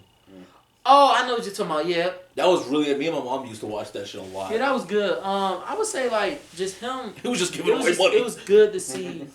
I mean, yeah, he retired on a loss. Well, not really, because he retired on a win, beating Kevin Owens. But it was a good ending. It was a good ride off to the sunset. Yeah. And he did it to his best foe, which was great. If there was any way to kill a rattlesnake, that would have been the way to do it. Yeah. And it was a good way to... Yeah, The Rock... I mean, The Rock, he beat The Rock more times than he beat Austin, but at least The Rock got a dub in that trilogy. He needed a WrestleMania dub. He needed it. Because, you know what's crazy? That would have been a what-if You know what's crazy? That is a what-if. If The Rock didn't... If they didn't have that match in Austin, they never had that match, that would be... the scandal of The Rock legacy. You can't be Austin at WrestleMania. That's what was building up. That was the build up for real. Shit, John Cena already had a lot of shit to talk during their WrestleMania match. That would have added to the fire. That would have pissed The Rock off. The overall score for this? Wait, the main event. Same thing, whatever. Listen. What are you trying to put over? The main event was a good ass main event. Brock versus Kurt fucking Angle. That was a very competitive match. That was a wrestling match. It was like you was watching amateur wrestling and pro wrestling. I was about to say. But yeah, I did that was a good ass match. I almost wore the shirt. That's the one that I was telling you about. That's my favorite Brock Lesnar entrance fucking ever. I love when this motherfucker jumps on the ropes, grabs the shit, and then the fucking fireworks go off. I enjoy it. So like that makes me hype. And I don't even like Brock like that. I don't either, but actually, you know, I did put in my notes that he showed a lot of spirit in this one. But like nowadays, Brock, it's just the same shit over and over. No, I enjoy nowadays Brock because he cared now. Or excuse me, 2014 Brock. Yes, Paul Heyman Brock. 2010 Paul Heyman Brock when he doesn't have early the fucking 2010 Brock. Yeah, like. That Brock was not entertaining. He was just, I come here, get paid, squash, leave. Back to UFC, get tested for steroids. In my opinion, go back to WWE. In my opinion, I'm gonna say he got caught for steroids. I'm gonna say he did. For the UFC, that's what I'm talking about. He got caught, went back to WWE for money, and that's it. But yeah, he goes back and forth. This match was pretty good. I did. So it was a good and competitive match. Both men they are strong as fuck, and they are good wrestlers. This was the match that I watched Kurt Angle talk about. Because he was mentioning how Brock got a concussion. Oh, when he did his fucking the botch. The botch somersault. No, it's not a somersault. Shooting star press. Shooting star press. And watching it after seeing the interview, I'm like, damn, yeah, he got a fucking concussion. He doesn't know what's happening. Yeah, especially at the end of the match when he gets the thing and he's like, you gotta think about it. When he did the F5, he was kind of like wobbling when he did the last F5 to win the match. He's a real motherfucker for doing that because I wouldn't have been able to do that. I'm gonna give The Rock. I got a hot take about Brock. It's not bad. It's actually a good take for me. If Brock stayed in WWE for his whole career, it would be no John Cena.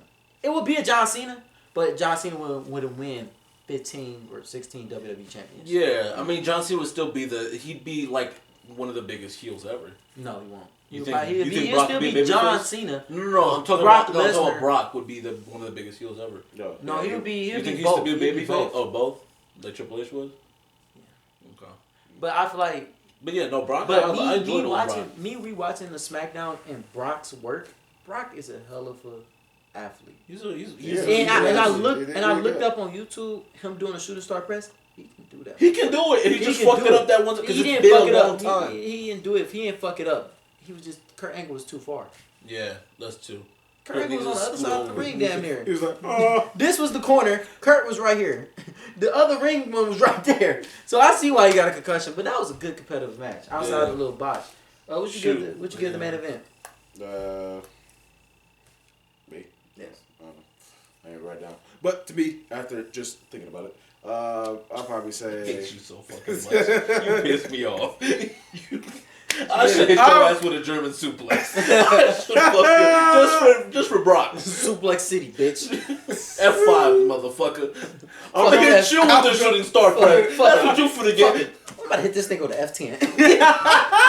I'll give the main event. Y'all gonna hate me for this? I probably am. 3.5.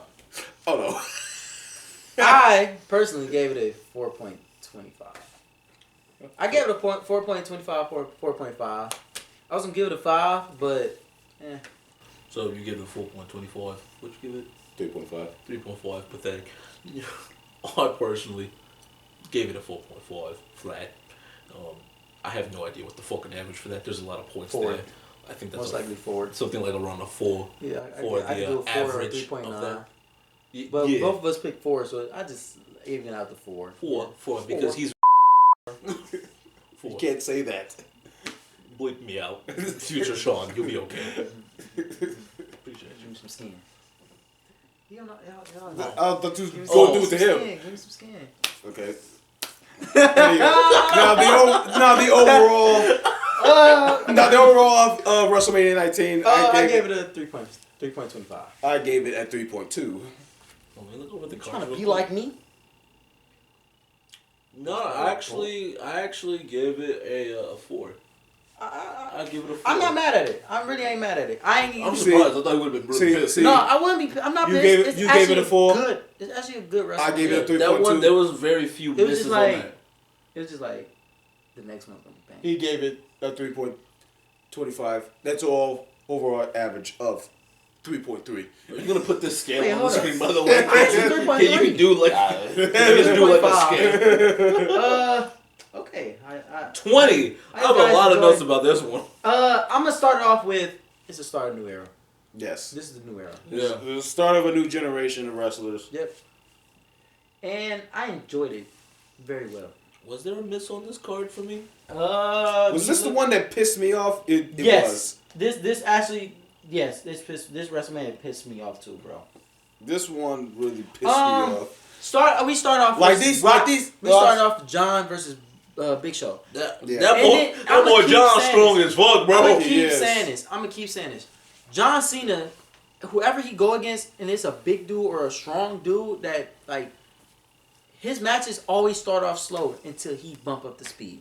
He always, it's not even him carrying the match. I don't think that's John He Cena's jumped the pace. Yeah, he boosts the pace. Even on his next few matches, he pumped the pace. I think that's more so match. that he wants to adjust to that person's speed, which he's really good at doing, by the way. Yeah, he's good at it. As soon as he get out of the ring, in the ring, he's been in the business for so long. Like he's a natural. He's very good at taking damage. So he always puts the pace on the other person. It was like an okay match. I thought it was just too slow. I also put brass knuckles equals automatic W. Yeah, but I was saying... for me, I said it was a good first match. John Cena was like the underdog in this one. He was the underdog, and he's the one that kept the match. This was for the United States, right? Yes. Yeah. He kept the match good, and it was a good match. Yeah. The second match. The repeat. I said, the repeat. Like these, I'm gonna say this though. This is why I said the Dudley Boys keep coming back to tag match. No, that's what they known for. So like I said, that's not bad thing for the Dudley Boys. I'm gonna say this about the match though.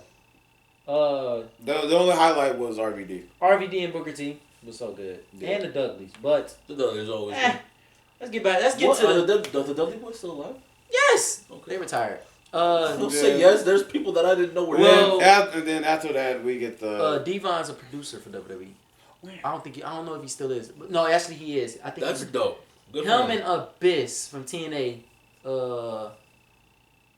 They produced that Elimination Chamber match that we watched. Good for that. Which one? I think I made you rewatch it. The Elimination Chamber match with Seth Rollins and the United States one with Austin Theory won it. The one that Roman was in at the end. Yeah. The same thing happened. Where he clipped him in the back. Yes. Okay. That was a good elimination. Yeah, that was a good producing match. That's when I figure out like they do be producing, like they produce the match in the. If they let the people like actually do. Okay, let's get back to the Mania. Yeah, sorry. Okay, Chris Jericho versus The first note that I have for this was over bitch. Pussy question. Over cool. I ain't gonna lie, she's a baddie. She's a baddie. But she's a whore. I was just about to say that she ran through, bro. I didn't put that. I enjoyed. That's how much I enjoyed the match. I was interested. It was a good match. The build up for it was good. It was a good. It was okay. It was just like dude. No, I gave you the play-by-play. I wrote this during Watch. I said a lot of turnbuckle fighting. There was a lot of them going back and forth on the turnbuckle. Trish sold the bag. Then period. Oh shit! Trish fucking with Christian. That fucked me up. I just sounded like you was reading the messages. That threw me off. I actually knew, but I was literally like this. I was literally like, he had his pen by his pants. I was like, what are you doing? No, what threw me off though, because like I'm like, and then I already thought about it, like y'all fighting over Trish. No, that nigga Christian and I don't care what he backdoored his boy. They was just tag team champions months ago. He backdoored his boy for a bitch. And what doesn't make sense is that Christian made the fucking bet. He's like, you will not smash Trish before I smash Lita. Like, what's the point of saying that? He was trying to smash Lita? But Lita was messing with Matt Hardy. He was talking shit. Oh, yeah. You know how niggas you know how you be sarcastic? Yeah. But I don't think Christian was serious about it, though. And Jericho's like, bet. He did, though. Yeah. Man, he got jealous. Over. You giving that whole money? Or some booty, though. Oh, you getting played. And then next thing after that is the handicap match, right? No, it's a tag team match with The Rock and Evolution. That was a good match. I said good match. Fully sold the bag, but The Rock was hilarious. Yeah, The Rock was hilarious when he was talking about Hurricane and Rosie. You know that guy. Foley, come here. That was the millions. Yeah. Why I pick handicap? What was I thinking? Okay. No, it was a handicap. It was a handicap match. It was. You're still right. It was Evolution. It was the entire. Oh yeah. Okay. Yeah. So it was Randy Batista, Ric Flair. I'm gonna tell y'all this. Is that what y'all remember Hurricane and his the other dude, the big dude? Yeah. Rosie. That's Roman's brother. That's Roman Reigns' big brother. Really? Yes. Rosie. That's crazy. I didn't know that. Yeah. But yeah, he was holding the burger. Look, fatty, put that burger down. No, that was a glizzy, bro. That was hilarious. That was a glizzy. Oh, the glizzy? Yeah. That was a burger. No, man. I thought it was burger too. I thought it was a burger. Yeah, The Rock is hilarious. Hey, you put that burger. No. I don't give a fuck what anybody say. I don't know this off topic, but him and Coach is fucking hilarious. They are, yeah. Get out of here, you sick freak. You sick freak. But yeah, I thought that match was pretty was that good. WrestleMania when he told him to get down on his knees? Yes. Was that the same? Was this? He was like, one? no, I know that was 18. That was 18. That was 18 because he said, "What's up, G?"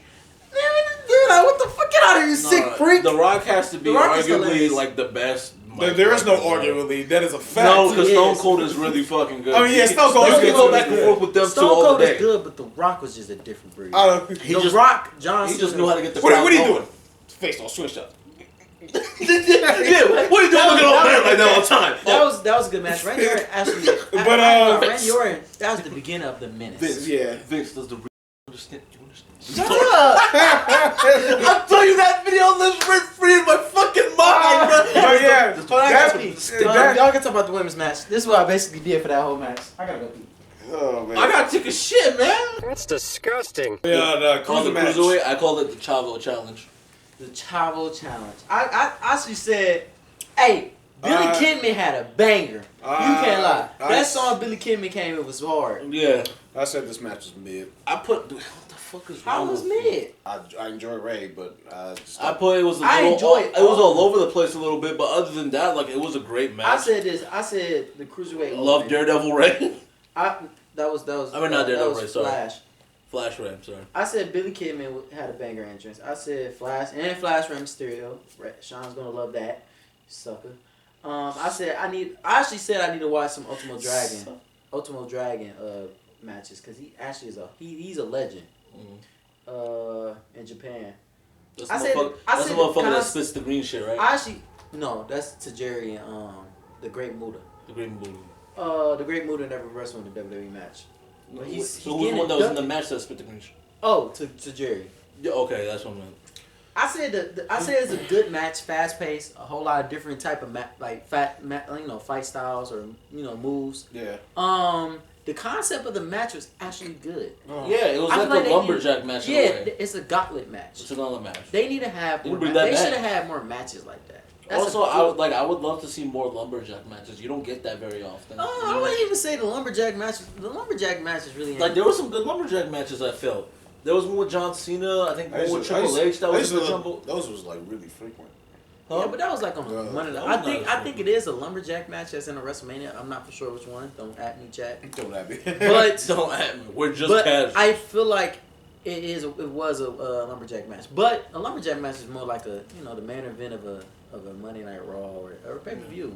Yeah. Or like a regular match. Regular day. I feel like you don't see it as much anymore, especially now. But yeah, that was a good gauntlet match. It was good. After that, Brock and Goldberg. Now, when Phil mentioned before that Goldberg can't have a match for more than 5 minutes, I never noticed that before. After watching this match, this motherfucker didn't wrestle for 5 minutes. You watched it was straight. You watched it? Come on. Brock's still like, come on.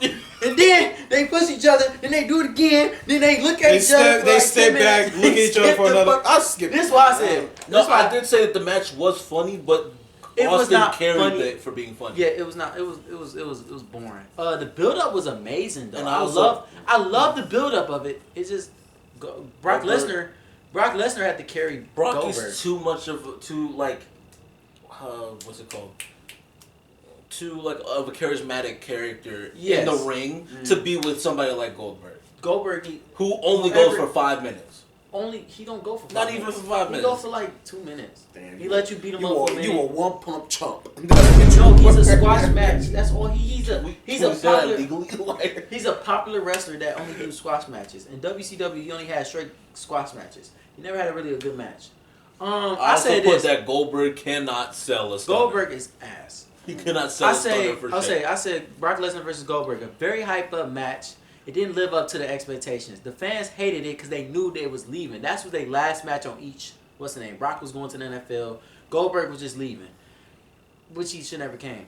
But yeah, everybody knew they was leaving. I remember watching the build up. It was a good build up. And the fans just made it funny as fuck. Nah. They was singing that. You sold out. Goldberg is so boring. The trash. The fans. People said you sold out. The fans went to the NFL. He made it to the NFL and got cut from the fucking what's the name? Then he went to New Japan Wrestling. Brock Lesnar did a lot. He's done a lot in his career. I mean, he can say he's done a lot more than a lot of people have. No, but before he went to UFC, he was in Japan for a minute. But yeah, it was Jim and Jerry was trying their hardest to put this match over. They was trying their hardest to make this match so much better. It couldn't. It couldn't. The fans was more entertaining than the wrestling. But I ain't gonna lie, you can't go wrong with Austin ass whooping. He stunned them bitch ass nigga, drunk some beer. When he stunned Brock, cool. Goldberg cannot sell a stunner. He just limped over. It was so bad. That was the worst match I ever seen. Get the fuck out of here. Then Skedaddle. Another fatal 4-way. I didn't really enjoy that. Which one? Well, actually, I like Rikishi. No, Rikishi's good. Wait, what are we talking about? Too Cool is actually the tag match. Yeah, fatal 4-way. Yeah, but I put it. It did not. It was a mid match. It didn't catch my eye. It was actually a good match. Rikishi and I swear, if I thought the world's greatest tag team was going, but Shelton Benjamin and Charlie Haas are good wrestlers. I'm gonna say that.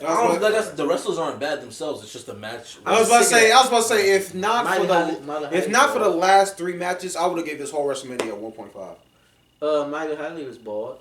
No, I still like the Cena one, man. The Cena one was good. It was okay. And the Y2J versus Christian was a good fight. It was just those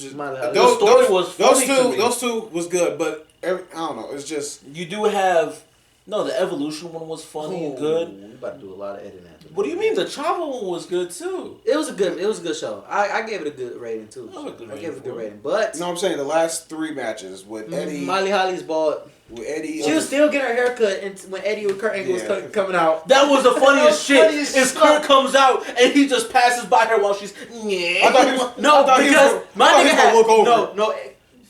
look, he like, man, I got PTSD from Edge doing that shit wrong. When Edge cut his hair, he did it wrong as fuck. He was on the Clippers backwards. Yeah, I'll send y'all the video after the show, but I think you showed me that Eddie. Eddie versus Kurt 10 out of 10. Yeah, I said it was a big step up. It was a big step up from all those other matches. It was a good build up. It was just like Kurt Angle. That's the Kurt Angle I wanted in the Rey Mysterio match. Kurt Angle was just a menace, bro. He was. He was like, yeah, I'm about to beat the fuck out of you. My nigga, he came out. Okay, fucked up. He wrapping up his hands. He like, about to beat your ass, bro. And you cut. About to whoop that ass. When I say he beat the fuck out of Eddie, he whooped Eddie's ass. He's like, you don't belong here. But guess what? He did. No, I got you for 5 minutes. But 3 minutes. I got you for the last 5 minutes of the show. I'm about to whoop your ass until we go off air. Your podcast in trouble. Your podcast in trouble.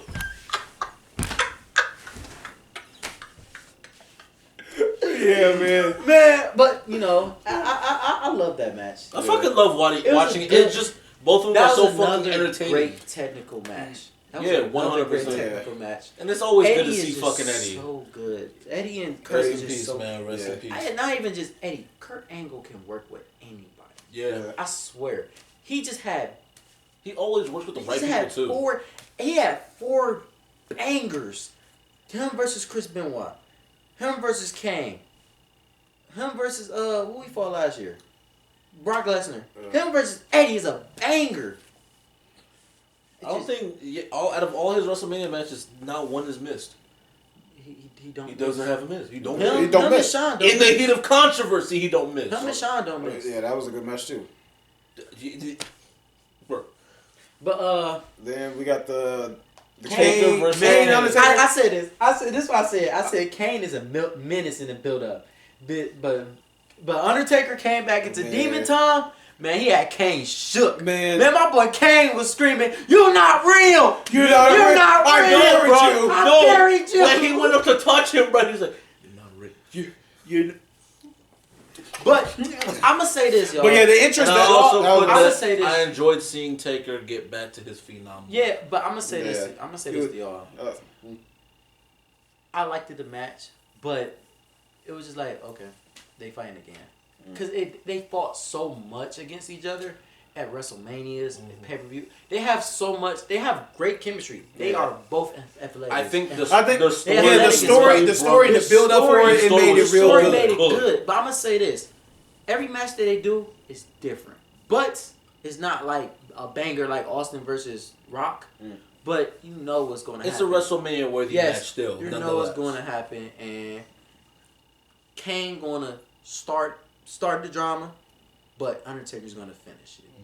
It's not Undertaker start the problem, Kane's gonna finish it. It's always Kane start the bullshit, and Undertaker finish the bullshit. He finished the job. So that was just okay match to me. It was a good match. It just wasn't like perfect. For me, it was more so seemed like my favorite version of Taker is always him when he's in the phenom form. My favorite, like the American Badass is always my favorite good. Undertaker is part 2. I love that Undertaker. Well, the American Badass like nightly like, you know, Friday Night SmackDown and all that. I enjoyed that. Rolling. Now, WrestleMania, Undertaker at that time, he's a menace, but he has some hit or misses. Like, he's just always an athletic motherfucker. And I can respect that to another level because he's so big and to be athletic. He was really good. Like that's why, like, his old school move is so fucking respectable to me. Because you gotta have great balance to do old school. Yes, and like which they didn't know he was doing that back in the day. They overlooked it. I did. When that motherfucker yelled old school, you know what's about to happen. Honestly, every time when I saw him, he never did it. He did a lot. That's part of his arsenal. Always see him do the tombstone or every wrestler have 7 big moves. That's one of his signatures. Maybe I haven't. I don't know. I didn't really see the old school all that much. But he did old school in every match he do. But then the next one, the main event was just it was so perfect. Good. Go ahead. Perfect. Shawn Michaels don't miss. And Chris Benoit. Let me say it again. Chris Benoit. He was so good. Shawn Michaels was so good. Different notes for this match, bro. I had to write my own notes. I said the build-up for this. I wrote, he's bad. I said this. I said Chris Benoit had that desire to win. I said the World Heavyweight Championship. He won the World Heavyweight Championship. Well, his desire was to win the World Heavyweight Championship. He won the Royal Rumble, being number 1. That's 1. So you know he was hungry. It's just Chris is such a fuck. Oh my God! And then they added him to the middle. I know he fucked up, but like damn. I know, but they added to the middle of the greatest rivalry of wrestling history: Triple H versus Shawn Michaels. Shawn Michaels wanted Triple H head. And the build, man, everybody wanted Triple H head, bro. The build up for it was so good. Man, when I say Triple H was doing so much bullshit to the build up of this match. But I also put Shawn Michaels was bleeding like a tampon. Man, they always bleeding like that. The only one who wasn't bleeding as bad was Chris. He wasn't bleeding, but Shawn and Triple H, they was good. And Shawn, he really sailed that. And he was I said Triple H. I'm gonna say this. I'm not a big Triple H fan. I respect Triple H. He's part of my top 10, but he's not top 5. But that's also a different fact. But he always gonna put in top tier heel work. He's a top tier, S tier in heels. Has he had? And isn't he another one who has a WrestleMania match who doesn't miss too? Like he got some that miss. Like Miss Heavy. Not Miss Heavy, but he had some. Okay, you there, but it was a high. Oh wait, for me it was the Booker T one. But I also put that the hug between Chris and Eddie at the end now hits different. I was about to say because for the match I put, it was amazing, aggressive, electrifying. I said a lot, bro. I wrote a lot. And then also at the end with Eddie and Chris. That hug hit different now, knowing everything. Yeah, but you know they cut the real ending. What was the real ending? Wasn't that real ending? That was not the real ending. What's the real ending? The real ending is Chris Benoit celebrating with his family, but they cut it due to the incident. So that's what really happened. So now the real ending is just the real ending is just they hold Eddie and what's his name hugging and holding each other hands. Which is still a good ending. This is a good ending. But because especially their relationship. I'm gonna say that. That was the most wholesome moment. That's the most wholesome ending to a WrestleMania ever. But and they build up for that because like was the ending. Eddie, like when Eddie and Chris was in the back fucking stage and they were talking you're gonna win it. You're gonna get the chant like that shit. That's the bit why I know. I would say Eddie and Ben and Chris is fucking. I said a lot. Their chemistry. I ain't about to read all of it. I'm gonna summarize it. I said this is probably one of the greatest triple threat matches in WrestleMania history. Triple H and Shawn Michaels was brawling. Then Chris Benoit interrupted. It was just like back and forth. All three of them mixed with each other well. It was no outcasts in that match, and they had a realistic reason to start bleeding. They didn't have no little cartoony or dumbass way to start bleeding like Vince McMahon and fucking Hulk Hogan. They had a perfect way to start bleeding.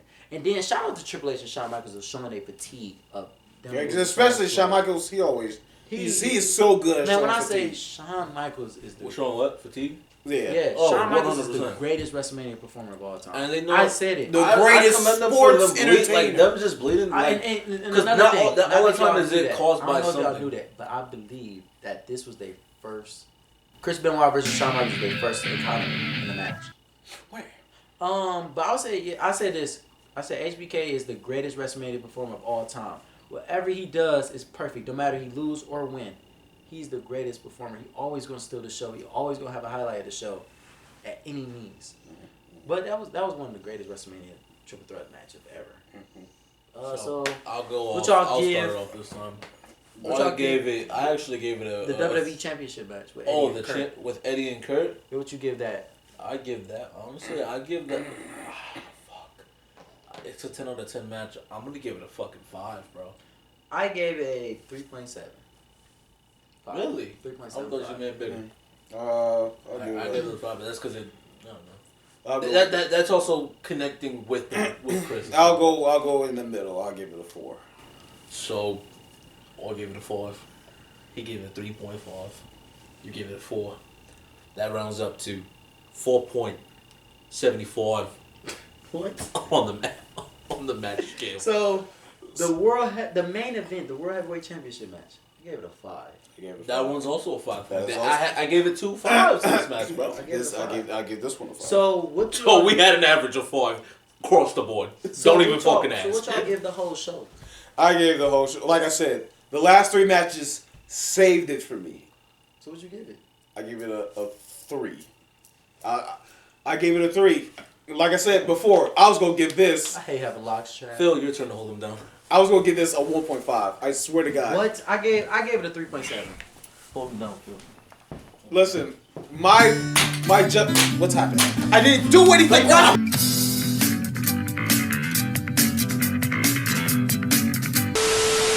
Okay, let's get into and like I said, this is not favoritism towards just Chris, but the build out, the connections between it's crazy that they made a connection between 2 separate fights that with 2 different people.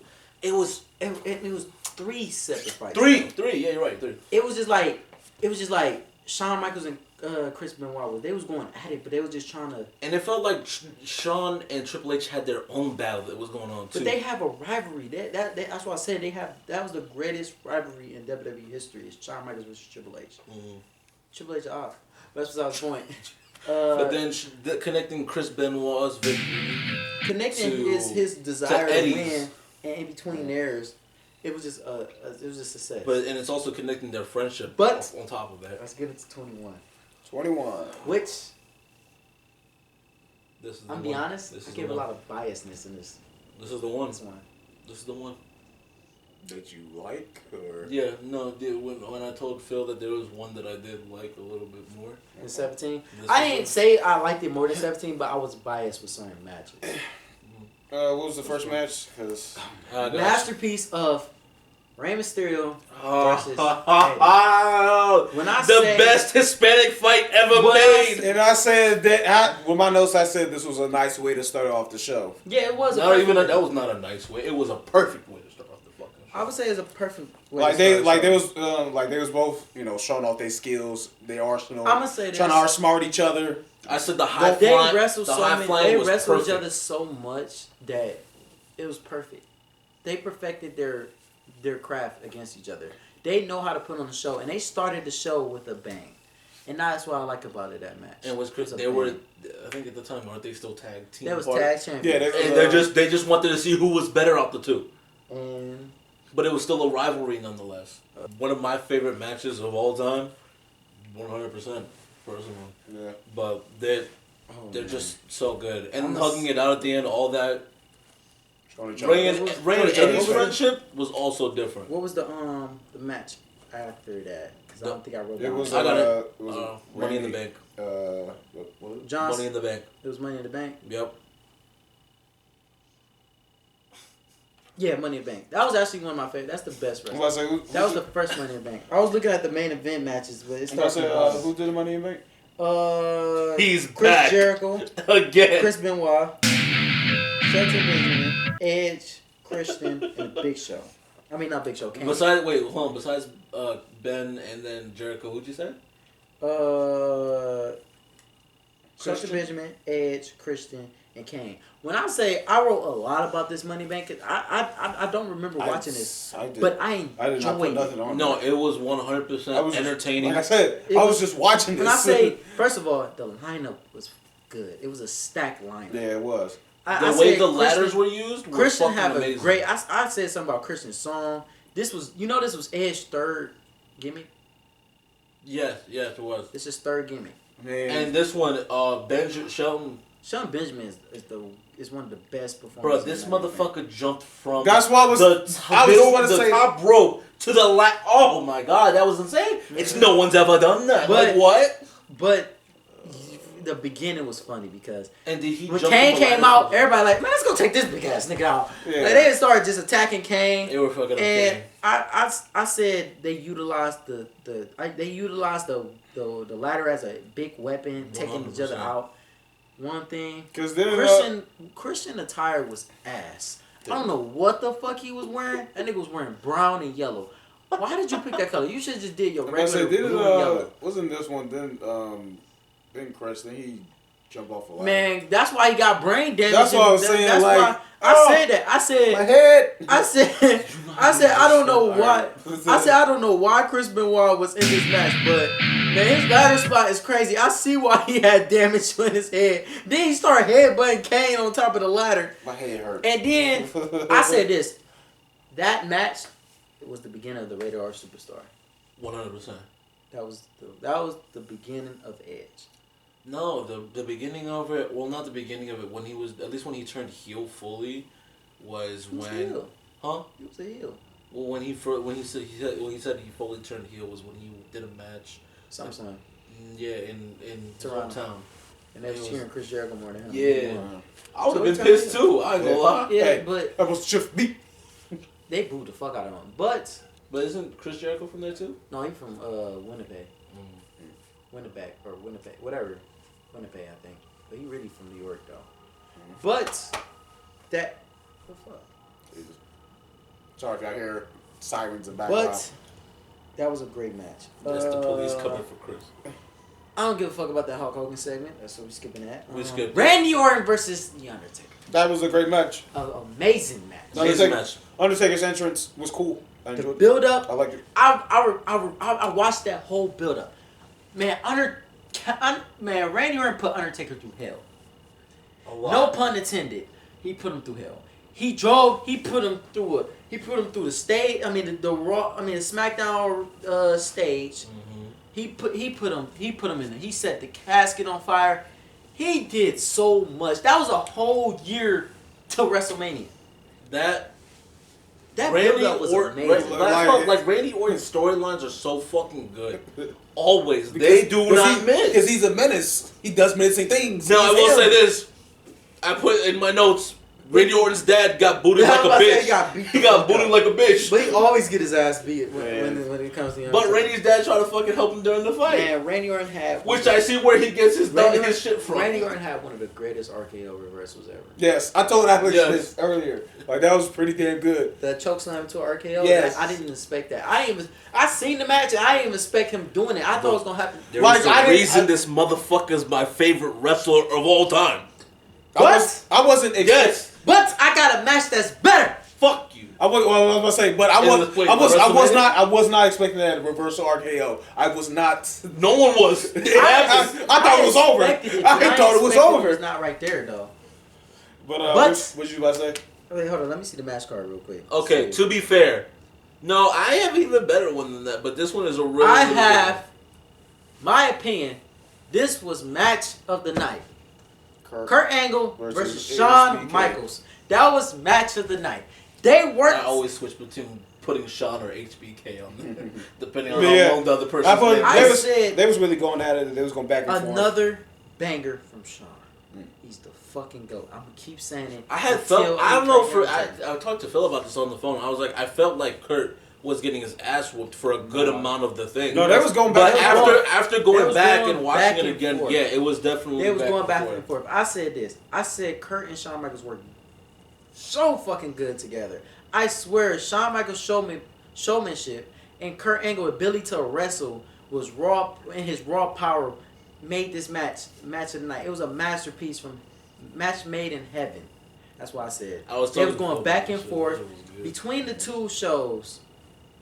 Between the two shows, that how great they are at. They can work with anybody. The ankle slam from the top rope, the super kick out of nowhere.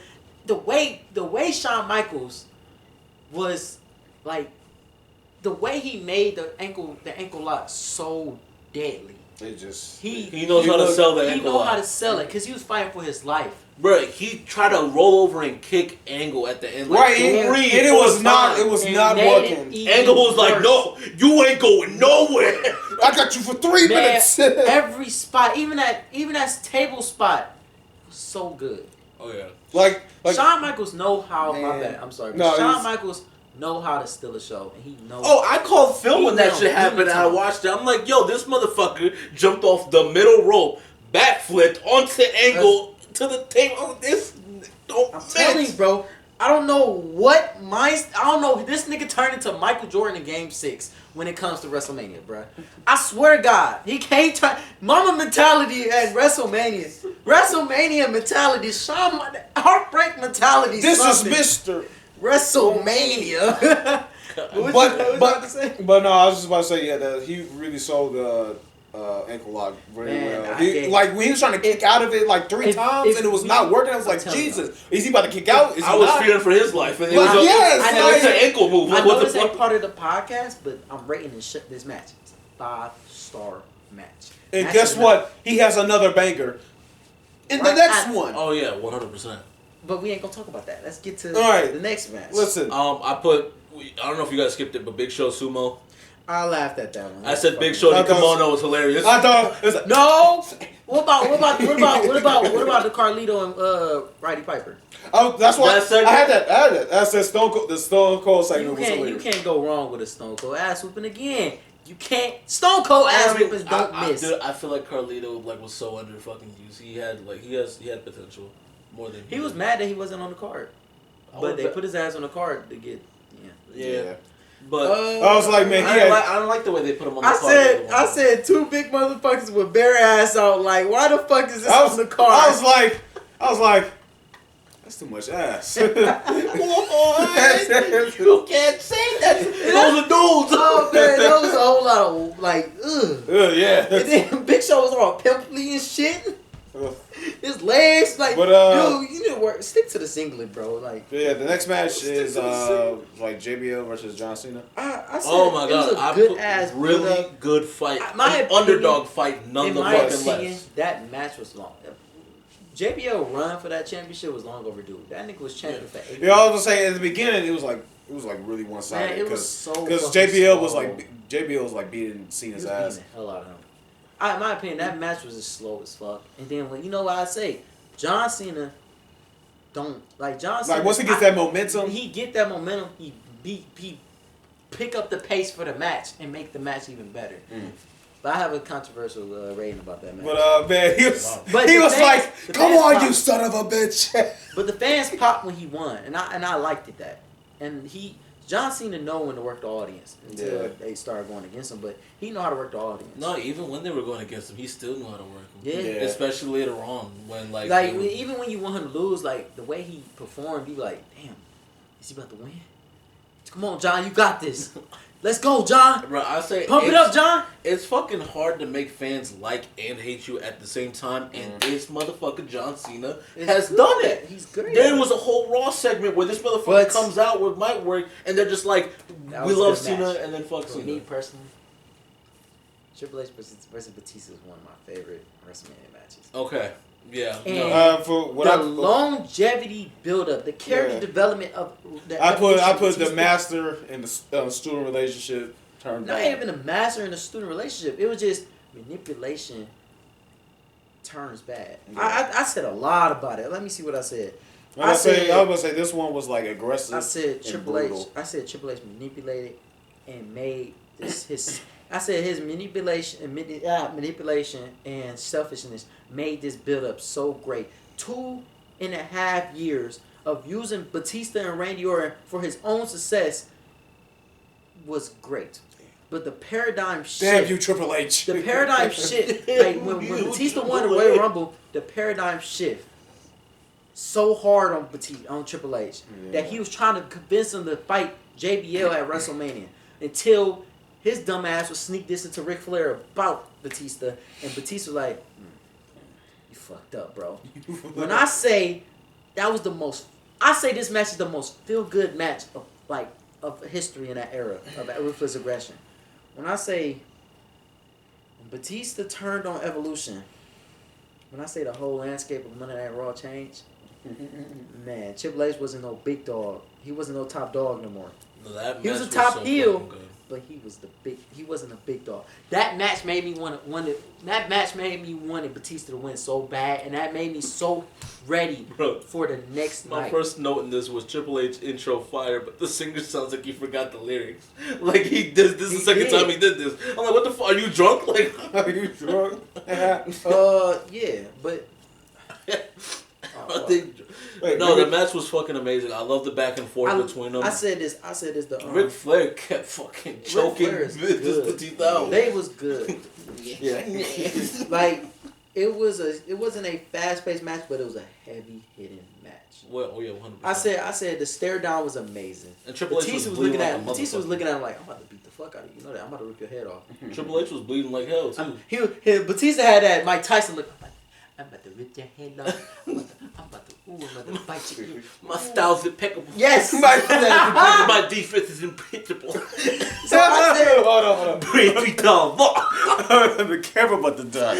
So, what are we giving them the fucking... Well, bitch, we ain't the same thing. Like, we ain't even talking about the fucking match. Ric Flair, he a sneaky ass bitch. I thought we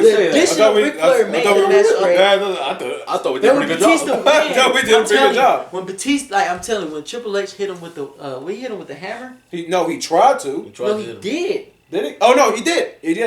And then he got up. No, I see it right here. I said. I was saying, he hit him with the title. He didn't hit him with the hammer. He hit him with the title. He did. He hit him in the head with the title. I wrote it down.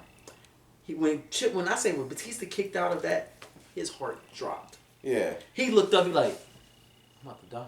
No, he's I'm about to I'll say that final Batista bomb. That looked so satisfying. That was a feel good moment. Even though I like Triple H, but that was satisfying. And you know what? I'll say this too: the spine buster given to the right people are very good, and Batista and Triple H do them so fucking well. Batista just goes straight up and down, right? No, Batista does it very well. No, he does. No. It don't matter who he do it to. He gonna have that motherfucker up. And then go down with it. But the thing is I also love Khali. Yeah, that was good too. But I also love the way Triple H does it, where he'll grab him and then turn him and fucking do it, because that gives you that moment to be like, listen, hold on. You know what's crazy? Listen, he was Drax before Drax. You know what's crazy?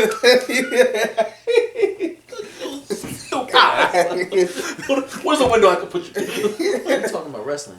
I don't think you should do that. I don't think you should do that. All right. But I'm going to be honest with y'all. Watch the backlash. Watch that backlash. Backlash after this one? Of them two. They was in a Hell in a Cell. That match was brutal. We gotta do a Hell in a Cell, bro. Hell in a Cells are always, like, mostly good. In my opinion, because I did it for our ABY Universe mode, I cut all them stipulation pay-per-views.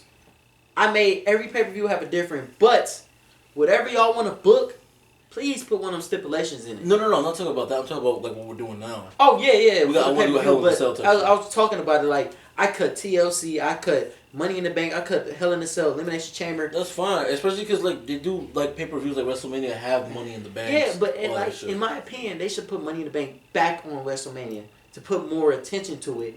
And another thing, they need to stop that stipulation shows.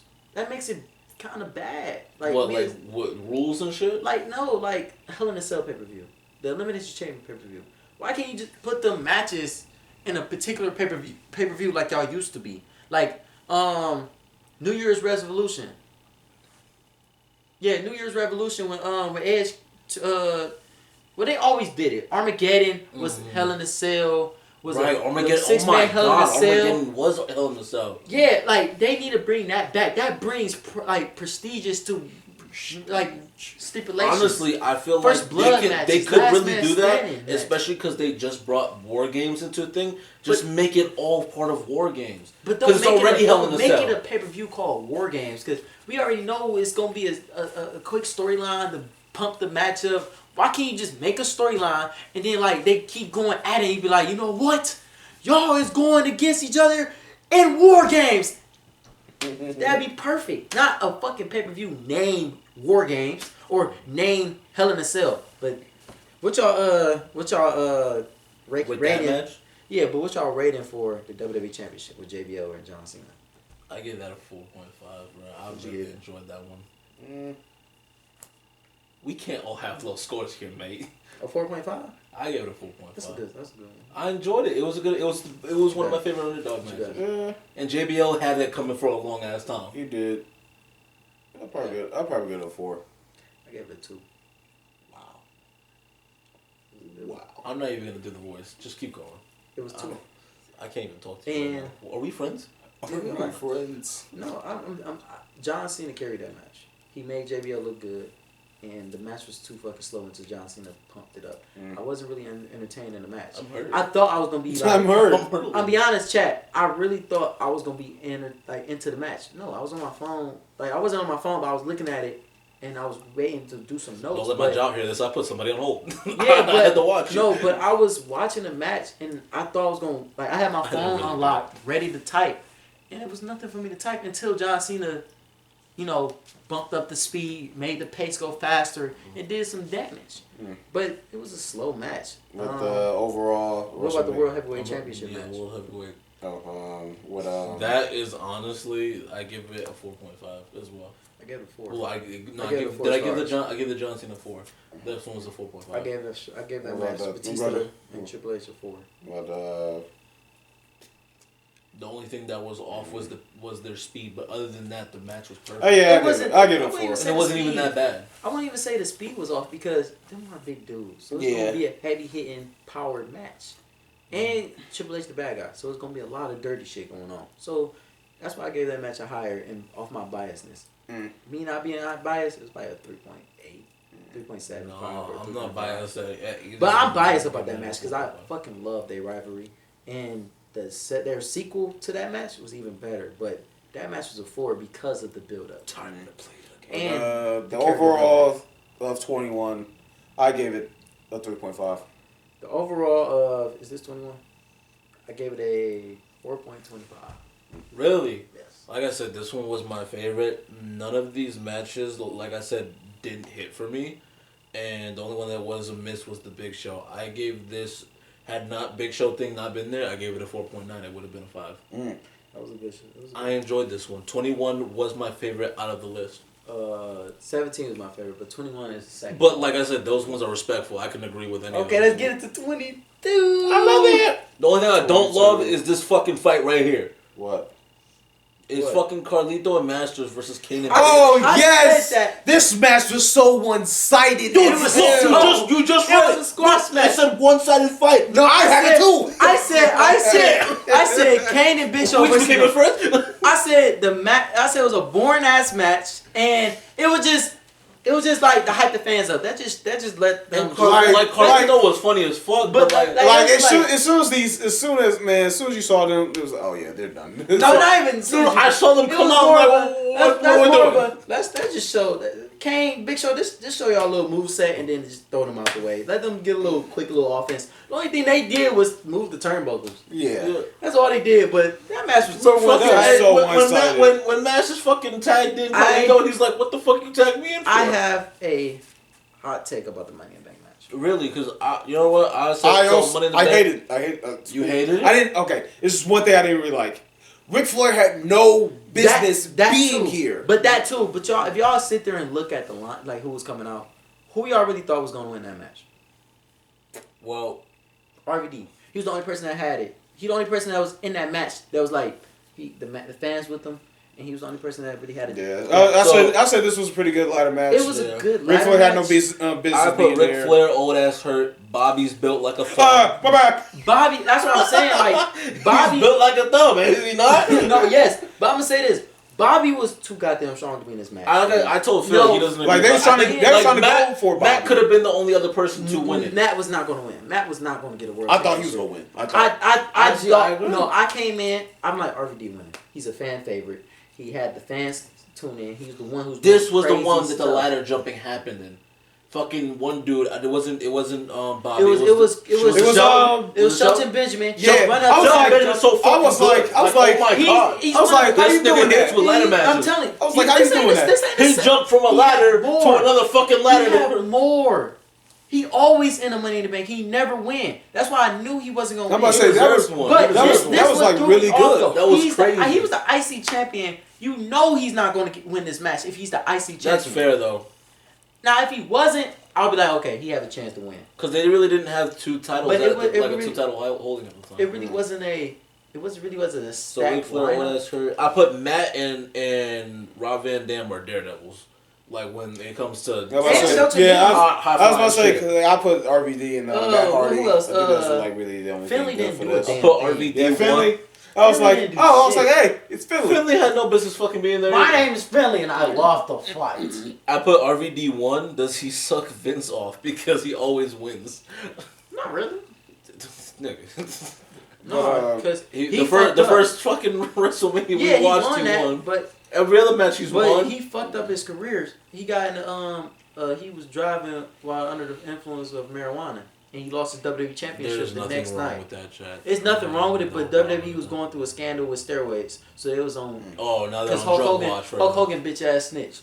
The fucking silhouette. You did all this great silhouette. shit. You did all that great shit for all this special shit for him, Vince, and he opt your ass. And you still keep him in the Hall of Fame. You still kissed his ass. His ass No, he's not in the Hall of Fame no more. He not? No.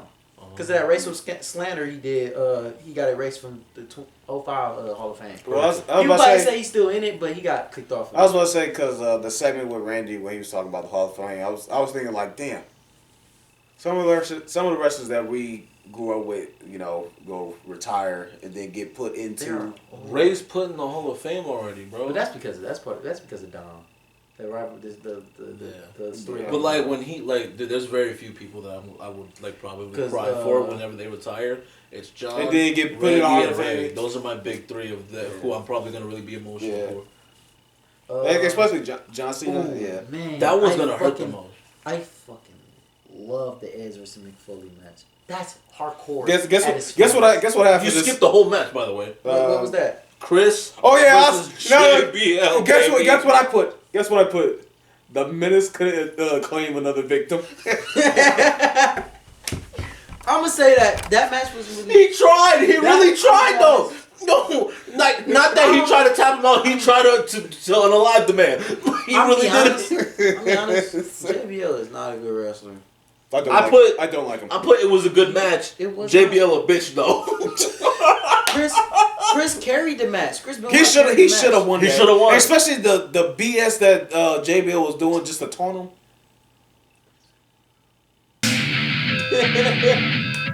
Listen, you're really pissing off. Yo, editing Sean is gonna be so pissed. I'm gonna be like, this bitch. Let me say something. Not say something, but let's skip. We're gonna talk about the Mick Foley versus Edge, but please let's skip that fucking Boogeyman T versus Boogeyman match. The segment before that was funny as fuck. What is this match? what the fuck? No, what was funny as fuck was Snitsky licking Mae Young toes. I'm like, what is this? Oh my god! What are y'all doing? He is a freak. You want to join in? Tell me he is not doing that. Old WWE is edgy as fuck. There's a rich guy picking on a disabled one. He's like $999. Hey, oh, you missed it. Hey, Book, you want to make $1,000? No.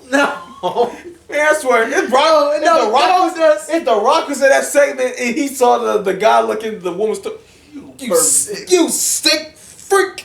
No. It's Goldust. Goldust put the ice on the cake on that segment. But that's Booker said, what the hell is going on? That's reversed. That's reversed it back to Mick Foley versus Edge. But the thing, shit is crazy. Man, so much blood and weapons. The thing that I had in this one. Well, hold on. I just want to say something with JBL and Chris Benoit. I hate myself. I just feel like JBL, the punk bitch. Like my notes say, JBL. Like he taunting Chris. With Eddie's. What Eddie usually do, and then he did the. He a dick though. Yeah, he's a colossal prick. But for the hardcore. He's racist. For the hardcore match, guess what I put for my notes? Holy shit!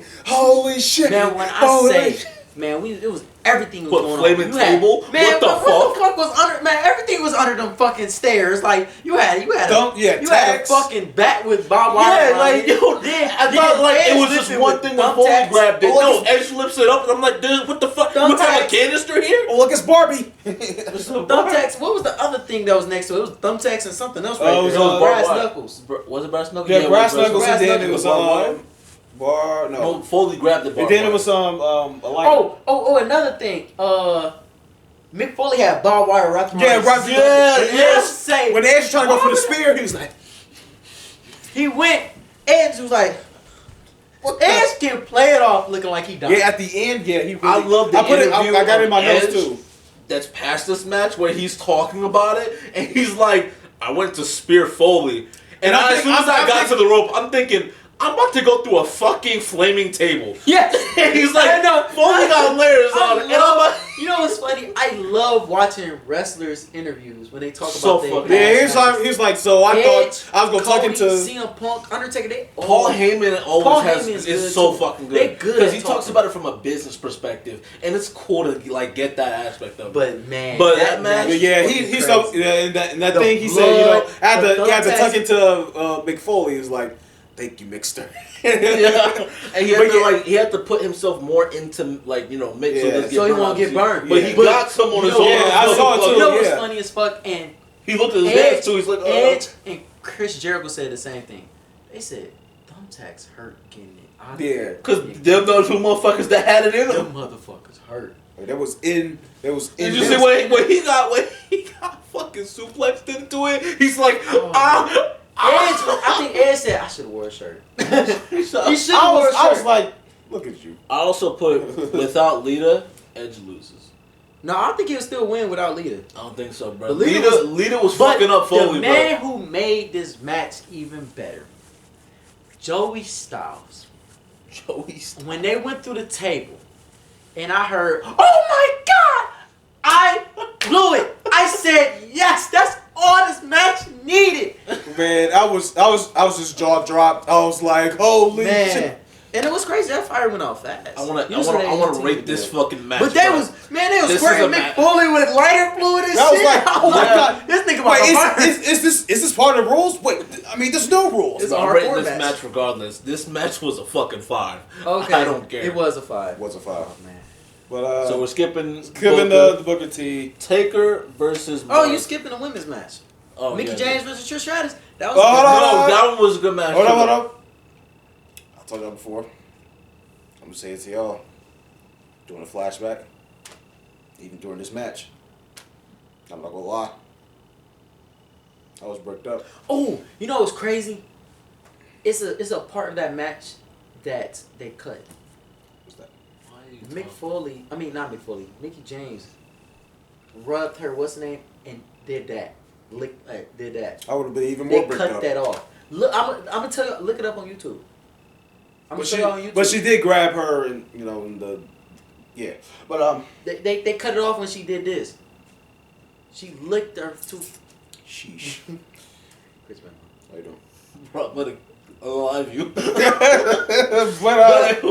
No, but that story was actually really good. It was like she was for it to be she was psycho. She was like obsessed with Trish. And I was about to say that was something similar to AJ Lee. Oh yes. Yeah.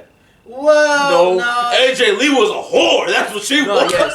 You know what's crazy? She married to CM Punk. CM Punk, yeah. Really? Yeah. He married a whore. That's what he did. They got married in 2014. And that was not the same day he got fired. Really? Damn. They send him his paperwork. Listen, you fired me. Guess what? I still get the coochie. Now, but I think he's coming back. Yeah, that coochie got used. But John, if your coochie got used by Kane, I'd be a little concerned. More to the story. Undertaker's streak, 14-0, is hit or miss for me. This one was actually a miss. Bad match. It was so fucking slow. Mark Henry is a good big man, but him going against other big guys, it's not really that good. Big Show I thought was a good rivalry between them. Yeah, but other than that, Hall of Pain, yeah, that was different. But That was before he was like the world's strongest slam and being the world's strong. That was before somebody go get that. That was before. Somebody go get that. But I beat him up. I hated when they were in the coffin and fighting. I'm like, get out, so fucking get out, get in the ring. Damn it! Like that. My mindset. In my mindset, what's why the the one? fuck he ain't fighting Chris Benoit? No, what was the one where I think you showed me this. What? Who was it? Was it Shawn Michaels he was going against in the coffin match? Or was it Chris Benoit? I don't know. It was somebody. It was Undertaker. He was like, get your bitch ass back in here. I can't remember what. It was Undertaker. Are you sure it's not Randy? It was Randy, I think. I think it was Randy. I don't know. That sounds like a very pitiful moment for Randy and Undertaker, bro. Because Undertaker After did the that. match, they set the casket. The casket on fire. No, I don't think it was. I sent it to you on Instagram. Yes. I think it was Randy, bro. Like somebody tried to get out, and the Undertaker was like, "Get your bitch." No, it's Randy because he pulled him in. And then I remember this. He closed it too. But That was fucking Randy. That's what I'm telling you. That storyline between Randy It was a and whole Undertaker year, bro. was so good. I put Undertaker as just unstoppable. All I gotta say, bro, this What? next match. Oh, this next match. Hold on. Let me build him up for you, Phil. The next match. I think the best match of the night. HBK, the Heartbreak Kid, the Showstopper, Mr. WrestleMania. Okay, yo, let me get started on this. The build up, this Shawn Michaels and Vince McMahon shit was funny as fuck. Bro, First of all, if y'all remember, this was the most one-sided fight I've ever seen. I'm telling you, but it was so good. It was a good. It was like in the beginning they made you. It's been a long time coming for this. It's been a long time coming. But in the beginning they made you think that so much better than Hulk They made you think that Shawn was gonna get get jumped, but nah. It don't work like that. No, let's talk about the build up. First of all, yeah, the build up. It was Shawn Michaels versus Vince. They was going back and forth. Then it got to a point. Okay, about to be me and Shane versus Shawn and God. This nigga was really about to have a match with God. That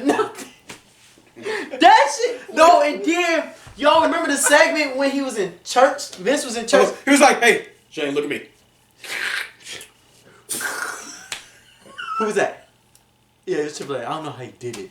Like, Vince is so good at being a jackass. That's also like one of the craziest things. I've done it. I've done it before, but I ain't do it as good as him. Yes, I told you I was a big Triple H fan. I've done it a lot. Yeah, you were one of the biggest. But I said this. Okay, let me read this. My mom looked at me. She was like, "What are you doing?" I'm like, "No." Let me tell y'all something. No. Let me tell y'all something. Don't worry about it. Let me tell y'all something. This WrestleMania had 4 Easter eggs. Not 2 Easter eggs and 2 people that y'all probably didn't peep. Let me know. Okay. This is the one that you were telling Sean about, right? Who ran down? No. Okay. Am I high? If y'all ain't peep, it's in the y'all had to peep in the build up and in the match itself.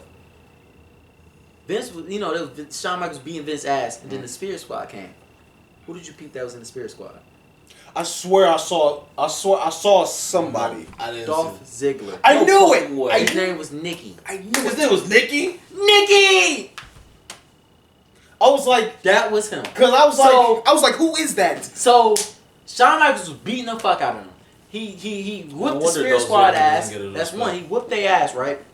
Then Shane thought he was gonna come out thinking John Wick and shit with the kendo stick. Shane with a kendo stick. Man, when I say I love when Shawn cuffed this nigga. He started dancing like yeah. Shawn Michaels don't miss. Yeah, he don't. He said, man, if you thought he perceived what I did to you was bad, look what I'm about to do to your daddy. Man, when I say he whooped Vince's ass, put him on the table, he like, I ain't done, bitch. Let me get a No. Can. He thought about it. He climbed up the regular ladder. He charged up the Sweet Chin Music 3 times and still didn't use it. He was like, nah. I'm gonna give you some more. I got something more for you. More for your bitch ass. You know what? I'll get you your lucky day. I said this about this. Get up. I said this. I said Shawn Michaels is doing what everybody wants to do to their boss. Yes. This match wasn't competitive, but Shawn Michaels was so fucking entertaining. He made this match so great. And Vince McMahon, I give him props to him because he took the craziest headshot from a ladder from everything. He took it like a champ, better than the regular wrestlers that wrestle every day. Yeah, I give a lot of respect to Vince for that shit. Man, when I seen when Sean ran with the ladder, man, it really hit him in the head, and that's why he started bleeding. I think. Yeah, but. Yeah.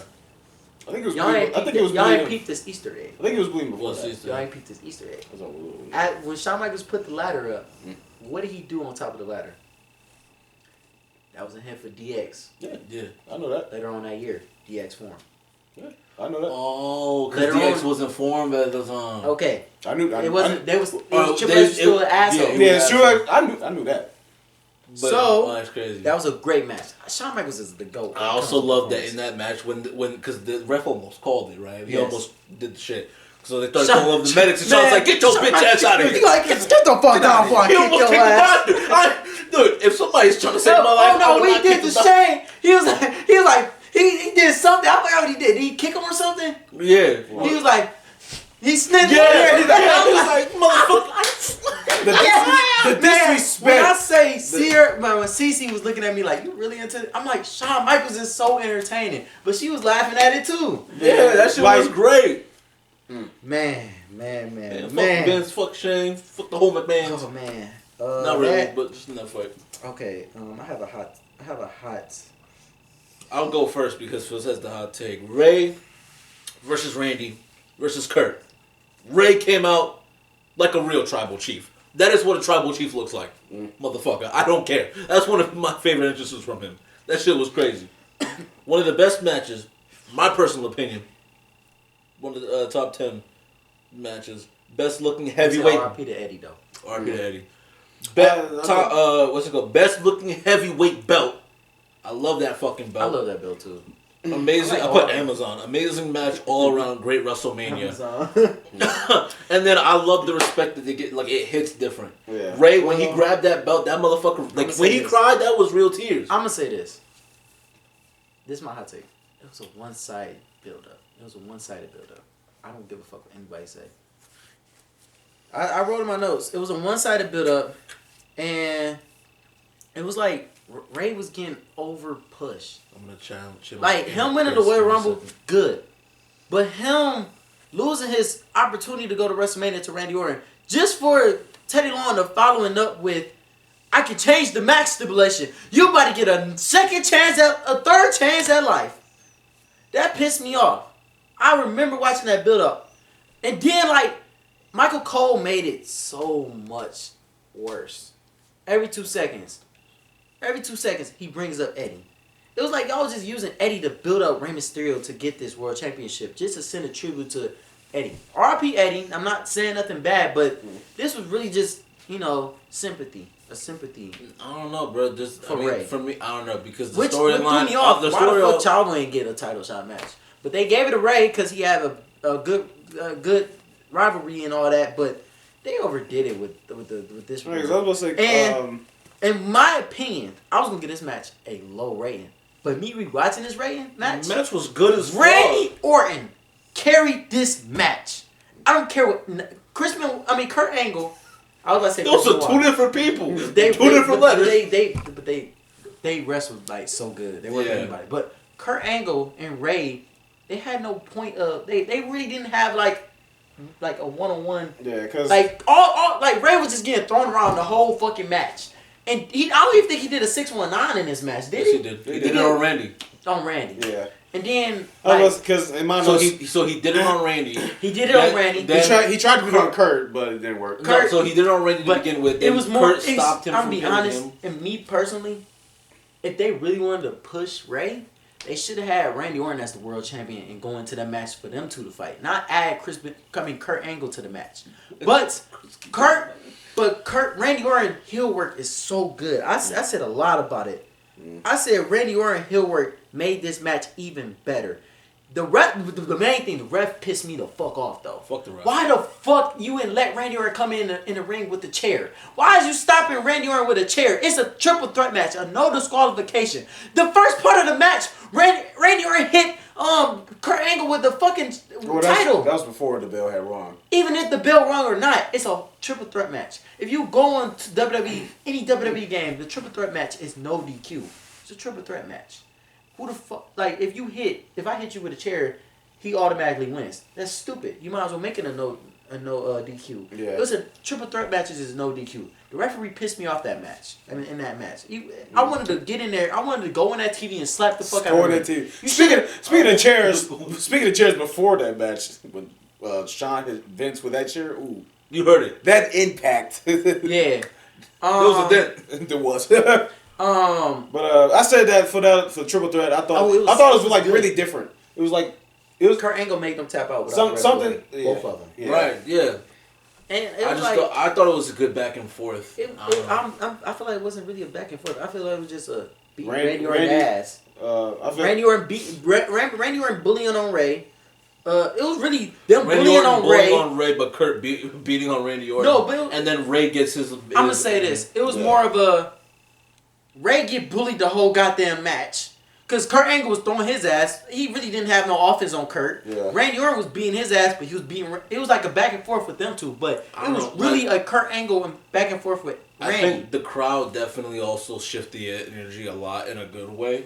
Especially when Ray finally got his going. Yeah. And then towards the end, once he hits that 619, gets and does the West Coast. It was a West Coast pop, but he didn't do it until after because I think Kurt Angle interrupted that. Kurt stopped the first one. Yeah. Then when he went to do it, he did a 619 on Randy. Because he was he got that one. Kurt was outside the ring. Because Kurt was about to Randy was about to slam him, but he turned it into a West Coast pop, and that's how he won the match. But Randy wasn't gonna slam him. He did the normal West Coast. So he did the 619 on him. Then he did the West Coast pop. Kurt was outside the ring. That's when he tries to slide in and stop it, and it doesn't. No, I don't think he did a 619 to beat Ray like that. I think we got to look at it, but we'll watch the footage. Yeah, we look at it.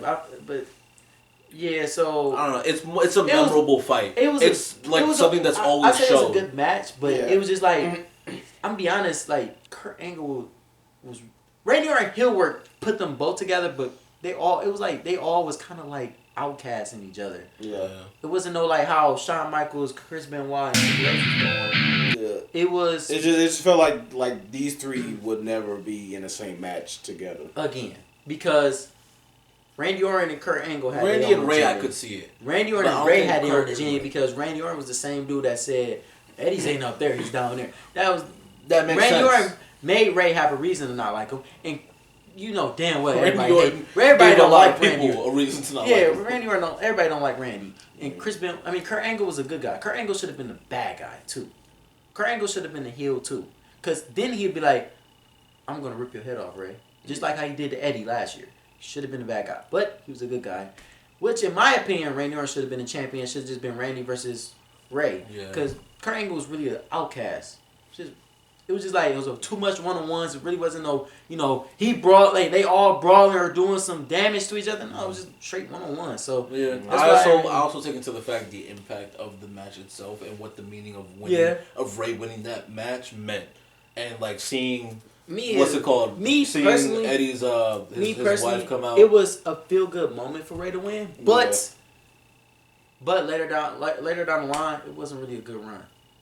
Ray was getting thrown around, bullied by everybody. That happened to Ray a lot. Ass beat I don't know why. Like I really don't know what Vince had against Ray, but like he treated Ray like shit when it came to championship. You want to know why he did that? Why? Because the Eddie situation. He did that so everybody could be happy for Ray because he died and passed. R.I.P. to Eddie, but then he used that as sympathy to get fans and seats. And then after that, I'm about to just bury his ass. The momentum dropped. Right after that, that first month, man, Ray momentum dropped back down to the mid card. Well, he was a world champion competitor, but he never got the title back.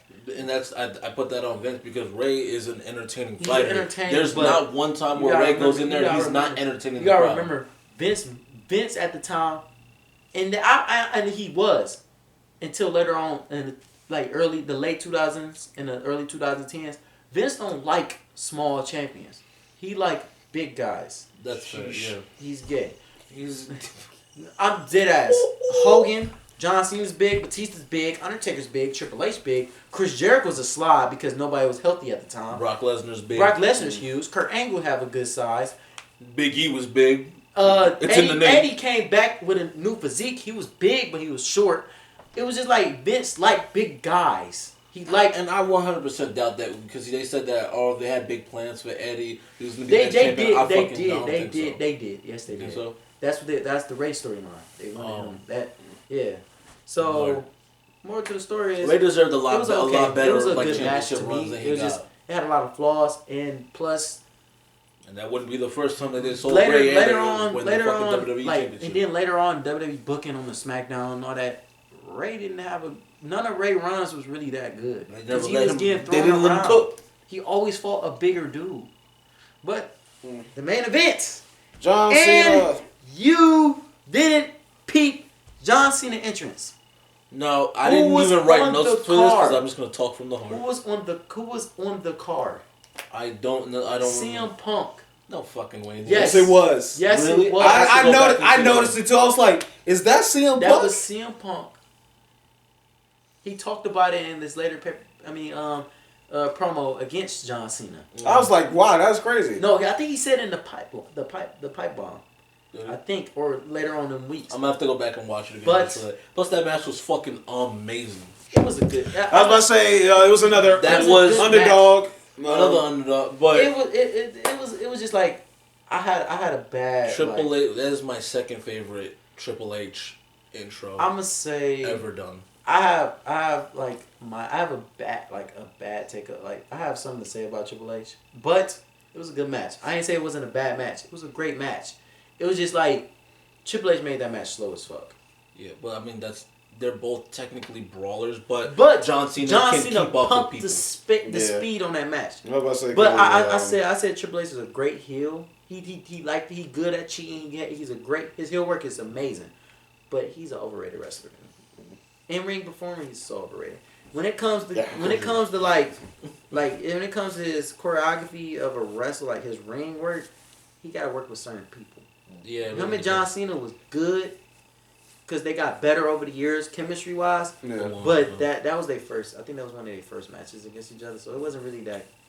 Yeah, because I think that was amazing for me. I put it was both. And that's a reoccurring theme. Like the stories, if done well, these stories make the match. So I said it was they were both entertaining. So, the crowd was electrifying. Yeah, they was both showing a lot of heart. But they was really with Triple H, which was like damn. Y'all don't want to see John win. Like y'all was so stuck. That's why I said it was. The fans wasn't really ready for this new era, and this new era showed it's a new era. John came out here with a Tommy gun, and then like that. But and then Triple H is fucking barbaric. Yeah, I love, and I told this before. I love how they went from when he's rising up first with one intro. And then once he gets there and the smoke clears, time to play the game. Oh, that shit! That put chills on me, bro. Put fucking chills. Bow down to the king. And then he came out with the man. He was looking like He-Man. He looked like Thor, motherfucker. Yeah, no He-Man. No, he was He-Man. That man. When I say, man, that shit was good. The match was great. It was just slow pace in the beginning. But that's gonna be. And then John Cena with his little when you sent that picture of fucking people looking like thugs or like mafia bosses in the WWE, that's exactly what I envisioned with that intro. But it was like John Cena. I was gonna wear my John Cena shirt because he wore that shirt. The shirt I bought, he wore that to WrestleMania. But I didn't grow up as a big John Cena fan. I liked the John Cena, but I wasn't a big John Cena fan. But me as an adult now, I was for sure. And rewatching it, I appreciate John Cena. His legacy is fucking crazy. Bro. His career. Fuck his accolades. His accolades is crazy too. Like he's like the LeBron James of WWE. Yes. Like outside of he had more wins than LeBron, but that's beside the point. Wait, so who's the Michael Jordan? Stone Cold. Or The Rock. Yeah, Stone Cold The Rock, yeah. No, Stone Cold The Rock is like the Magic Johnson, Larry Bird. The Michael Jordan of WWE was like Would you say that's Triple H? Nah. Triple H. He was just in a lot of shit though. I would say Undertaker is like the Kareem. Like he had. I wouldn't even say Kareem because he had a different impact on the way the game is. Oh, he had an impact, but it was like he was like the longest. Like I say, Shawn Michaels is the Michael Jordan of WWE. Because when it comes to the biggest pay-per-view, Shawn Michaels shows up. I say he's the show stuff. But that's just me being a Shawn Michaels fan. But the other Easter egg is another DX. When he hit him with the hammer, and he did it again. That's another hint. DX forms. That was another Easter egg, chat. And then a few months later, DX back, but John Cena made his bitch ass tap out, and it was so satisfying. The Batista match, to me personally, was better, story wise and ending wise, but it was satisfying, just like how Chris Benoit made Triple H tap out. When you make Triple H tap out, it's so satisfying. But me, what do y'all give this show? The show in its entirety? I might change it, just me talking about it. I'm changing Triple H versus John Cena. Damn, I swear, if you take out the Carlito match and Like, you fix the Money in the Bank one, this could be entirety of perfect. What about the World Heavyweight Championship? What y'all think? Actually, no, I lied. No, this match had a lot of fucking downs. Huh? What? You gave the World Heavyweight Championship match a 5? Triple threat? Yeah, I gave that a 5, 100%. Give it. I can't not give it a 5. I'll give it a 3. I gave it a 3.8. For it to be in my person, I gave it a 3. I gave it a 3. That's rough. It was I'm okay. biased though, like 100%. It was okay. It was just like they should have had. They rushed. I feel like they could have did better with the story. Yeah. Outside of Ray, they should have had a story for the reason why with Kurt, and mostly it was just the rivalry was really Ray and Randy. Kurt Angle was just put into it because Ray won the Royal Rumble, so Kurt was just in it. Kurt killed it, but Kurt was just in the middle of their rivalry. Yeah. Then the match. The WWE match? I gave it a 4. I gave it a 3.9. WWE. I gave it a 4. Yeah, I gave it a 4. I gave it a 4. No, I gave it a 4. I gave it a 3.9 or 3.7, but I put up to a 4 just me talking about it and me just remembering like John is you gotta love John. The GOAT! And then the overall of this WrestleMania, I gave it a 3.8. I gave it a 3.5. Okay, fuck you. No, because I was gonna say it. Then you're gonna be like, hey, give me some skin then. Give me some skin. 3.5 for sure. Now, it was good. There was a lot of misses, but the hits hit. Okay, I'm gonna say, what was y'all favorite match out of all of them? Out of all the shows, like it has to be one above all. One. That's hard, dude. Can we go like one per? Let's do 2 matches. Okay. Hold on. You talk about out of all the WrestleManias you just watched, y'all top 3. Top 3. Number 1 definitely is 17. 17 versus The Rock is number 1. Number 2. The triple threat match for Triple H, Shawn Michaels, and Chris Benoit. 3. I wouldn't actually put that there. I'll put that there. Okay, 2 for me, I think it has to be Shawn Michaels versus Vince. That's 3 for me. And then 3, it has to be that TLC match. And 17. Which TLC? The TLC match with Edge, Jeff Hardy, and Douglas. I don't agree. I kind of respect it, but I don't. I agree with him. It's actually that match actually is that pay-per-view had the most WrestleMania moments. Just letting you know. No, I mean it was good. I'm putting number 1 is definitely the 17. Stop that right now. Well, number 1 17. I'm putting the Ray match, the triple threat Ray personally. We can. And then I'm what? Don't fucking look at me like that. No. Hurry up, the camera. Oh shit. Then Triple H versus Batista. Undertaker. Triple H and Batista. Go ahead, Sean. So, if you guys enjoyed this, make sure you leave a like, subscribe to the channel if you're new here. We do appreciate that. Oh, he's tuning up the band. Don't forget. Oh, the ankle lock. You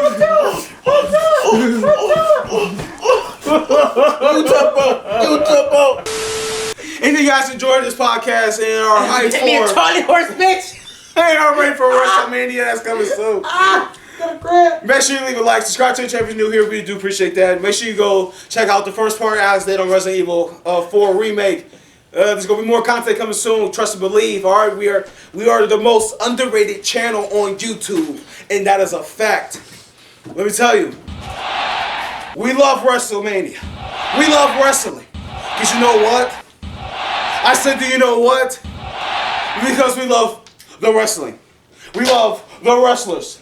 We love this industry, this business. And that's the bottom line. Because it doesn't matter what you said. Do you smell what The Rock is cooking? Oh, that is. Fuck it. My time is 9. Wait, you got on a fucking Dragon Ball shirt. Wait, what's wrong with you? Just pretend it's raining. No. Always be yourself. Like, never change for no change. And never change yourself 100%. Change those bad things that you done did. Or change those bad ways that you have. But never change yourself 100%. You need to be you to the day you die.